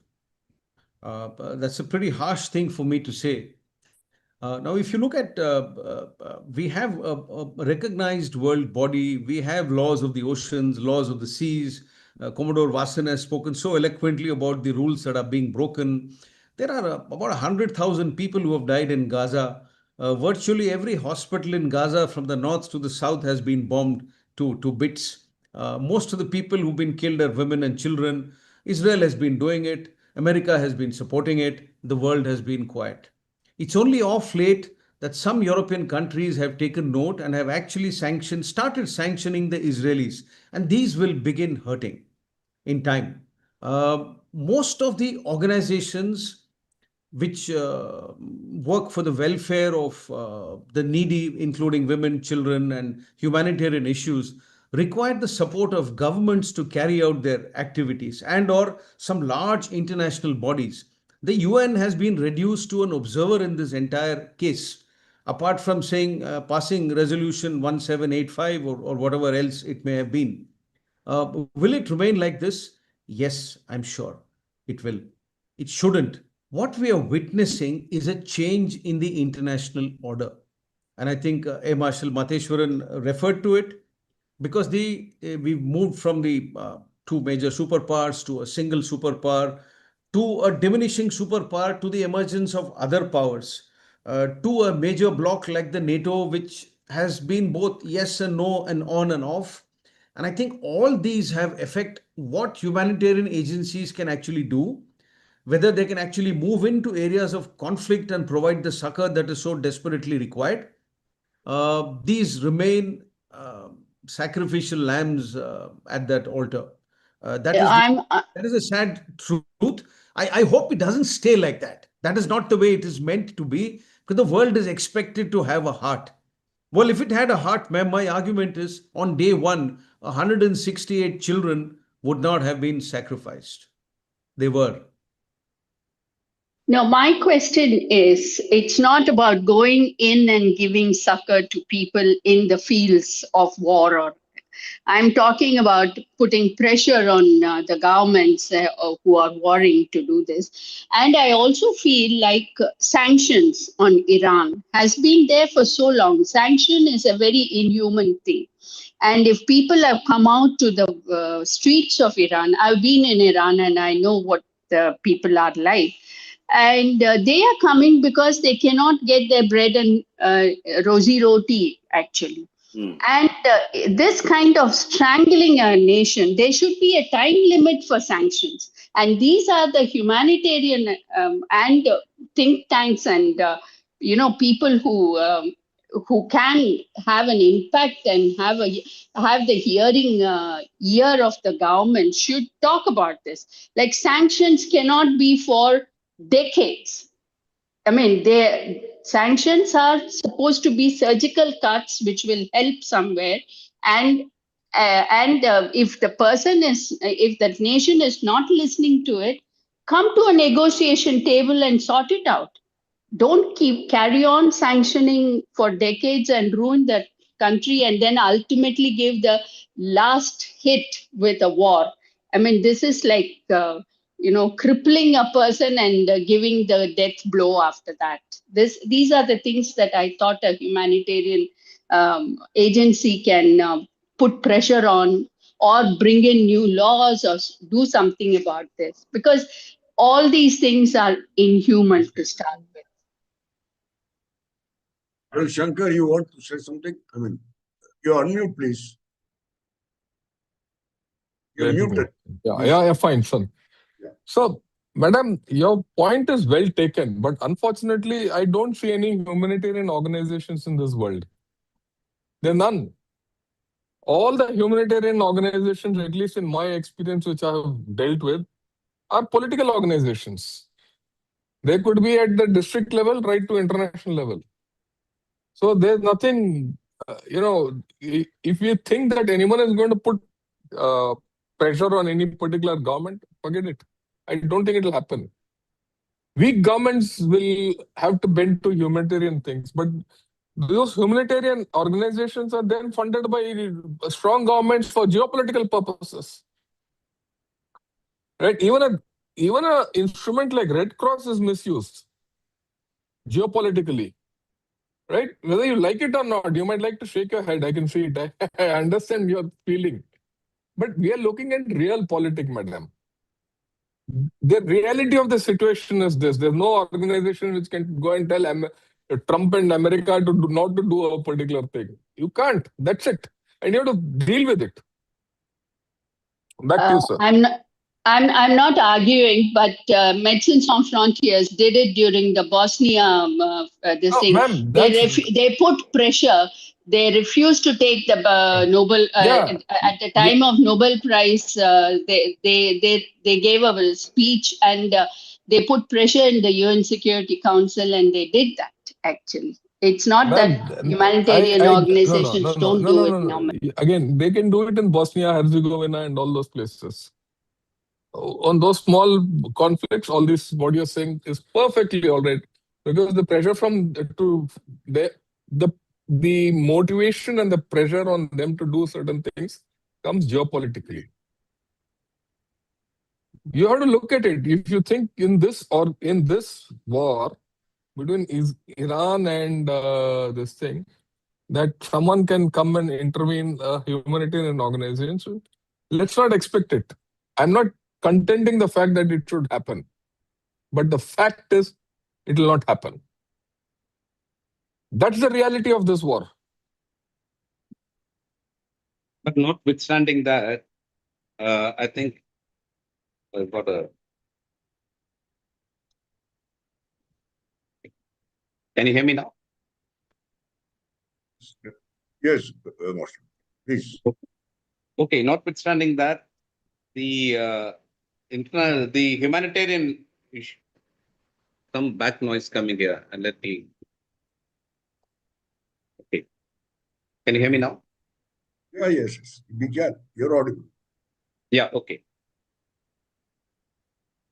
Okay. So, notwithstanding the issues the geopolitical issues that General Shankar said, much of the world remains silent, even in the context of a person being declared a war criminal by the ICC.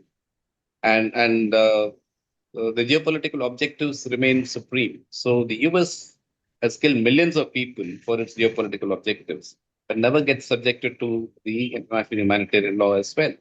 So I'd like to point out, Shobha, here you can see a video by John Pilger. He was a famous documentary maker. And he interviews Madeleine Albright because after the 1991 war, the Iraq was subjected to 10-year sanctions, lack of medicines and food that led to 500,000 children dying. So when he interviews Madeleine Albright, for your geopolitical interest, he asked the question, for your geopolitical interest, you sacrificed the lives of 500,000 children. Do you think it was worth it? And she had no iota of hesitation. And she says it was well worth it for my geopolitical objective. That's the way the country is worth. It is a monstrous expression of capitalism. Would you say that? Look, sir, there's nothing monstrous about people's desires. If you think USA is a monstrous expression of capitalism, you look at China, it's a monstrous expression of communism. You have to navigate your world the way you want. I mean, it's not, I'm not in favor of branding a particular country in a particular frame, right, as good or bad. We have to look at it from our national interest. Is it good to us or not? Right? I can completely go with this thing that, look, capitalism is bad, communism is bad. So you have to have a middle path. And we take that. As simple as that. I've seen an observation by Dr. Ram Ramani. Madam, have you finished? Have you got any more?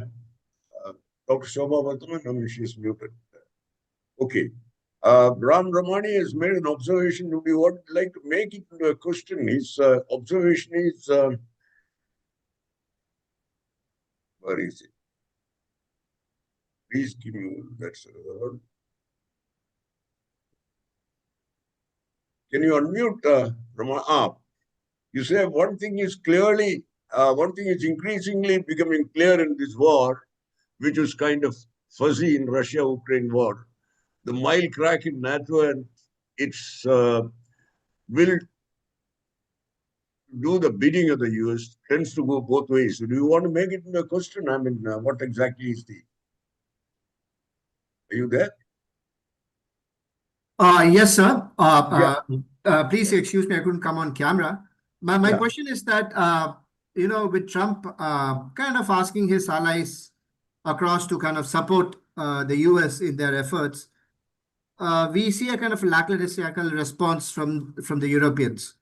Now, what could be the reason behind this? One, is there a parallel dynamics happening on the other side? Or is Europe feeling that, as they say, that the Americans took action without consulting them, so they're kind of feeling miffed about this? Do you think this is kind of like a linchpin that's kind of working to break the alliance? Because actually nothing much is happening. And NATO is there in namesake, but what are they actually doing? And we all know that Europeans are equally suffering, right? So where do you see this heading, especially this relationship, NATO and their cousins across the Atlantic? So I'm not sure they're cousins across the Atlantic. They may have shared a similar bloodline, a few hundred years ago, but I don't think they're any more cousins, and I don't think that's a strong alliance anymore. I'm arguing, and I'm taking from what Air Marshal Matheshwaran said, that this is the beginning of the end of an empire, of a hegemon, if you wish. This is how the murmurs start. It was also compounded by the fact that the European partners of NATO were treated very poorly. There is a diplomatic nicety that is expected of the civilized world that didn't come from the American administration in the recent past, including the forcible possible acquisition of Greenland, that block of ice, as it were, and calling people, cowardly, and so on and so forth. And these were public conversations which were never should have been public. Started with that. True. The second thing is Europe's directly affected by the energy crisis. So a conflict in a place which provides you energy creates a problem for you. So therefore, it was not their war to fight at all. The last thing is what Shobha ma'am did ask. Europe has generally seemed or appears to have a bigger or a better modern day heart in its place. If you go back in history, they were as brutal as any other country or hegemon has been. Yes. Therefore, they've made major statements on the increased civilian, women, and children casualties. Now, last but not the least, every government needs to justify to its people why it goes to conflict. When the first body bag or dead body comes home, that little whisper can become a very, very loud noise. And if you're not fighting your war, it becomes a lot more difficult to handle. And these and many other reasons why Europeans don't want to be part of this war.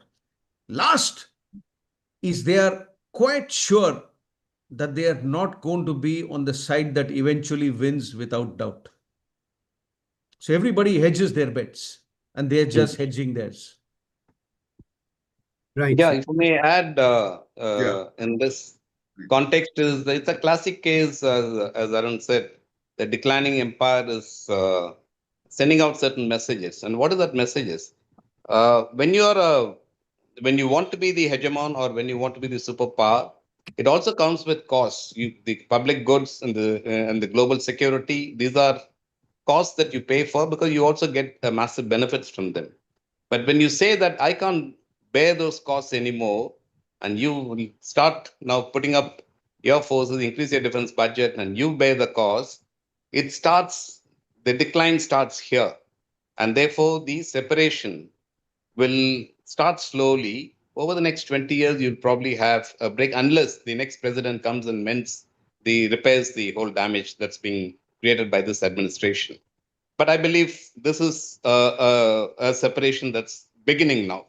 Second, Trump never consulted the European partners before launching the attack. And I think that's been one biggest issue with the Europeans, because if you're true alliance partners, if you're true strategic partners, close partners, I think they should have been consulted if later he wants them to join him in the war. And that's one of the primary reasons, which is actually they've stayed away as well. True, sir. Yeah, Yes. there's a request for you, Marshall, in the chat box. Can you share the video name mentioned now? You mentioned about a video. So, I mean, I send it. John Pilger is he died last year, January, and his studies on Vietnam War and Gulf War and the American hegemony is all excellent, actually, fantastic, actually. So I'll send the name. I'll send you the video name. Yeah, this gentleman, FD20, given the name is not given. He has asked this question. Yeah. So here is your answer. Now you have, that one is left in the library itself with posted observations he has spoken about. Now we have Mr. K.P. Ramachandran had raised hands, gone muted after that. Would you like to ask Mr. Ramachandran? Good evening, sirs. I am Commodore Ramachandran. I had put a question in the chat box. Yeah. Basically, I just asked what will be the impact of Trump's recent visit to China, especially from the point of view that it was more of a corporate rather than the political or defense representatives in the entourage that went with him. Though the true details will come much later, but as of now, what would be the impact in the idea of the panelists, please? Well, Commodore Watson must be the China watch. Well, all of us continue to be students of China and nobody is an expert. But Commodore Ramachandran's point is valid in the sense that it was more of a business visit. At the end of it, what you heard Trump saying was that, I got order for 200 Boeings. And, the delegation composition itself was totally trade oriented. There's nothing about, the kind of strategies that they had. And this is perhaps the first time from the optics, from the things that were taking place, what came out clearly is that China was now in a superior position, if not an equal. And therefore, they were almost dictating terms to Mr. Trump. So, this is the situation. A lot of things were discussed. And, the point that Trump made, he said Taiwan is 9,500 nautical miles away. That itself tells you that he's already abandoning Taiwan. So, China seems to have its way in stating its objectives and making Trump agree on various things. The only common thing that they agreed as far as Iran is concerned is one is about the nuclear capability, where China seems to have said that, yes, we do not want Iran to have nuclear weapons. The second is on opening of Straits of Hormuz. So this is where, we cannot use force to keep the Strait of Hormuz open. It has to be by an agreement.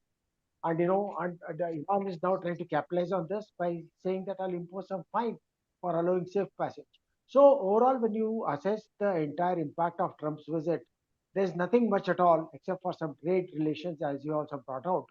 And as far as the strategic and geopolitical level, what is of concern as far as Taiwan is concerned is that Taiwan looks abandoned. So that's the situation we are in.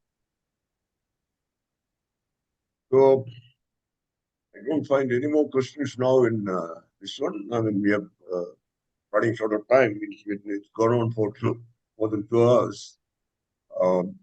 Thank you very much, everybody, for joining this. We had I hope you all enjoyed this discussion. Now we're winding up the meeting. Let me first thank all the 4 panelists for making such a effective evening, and all those who attended, thank you very much. Please to attend our future programs too. Now, can we have the national anthem, please?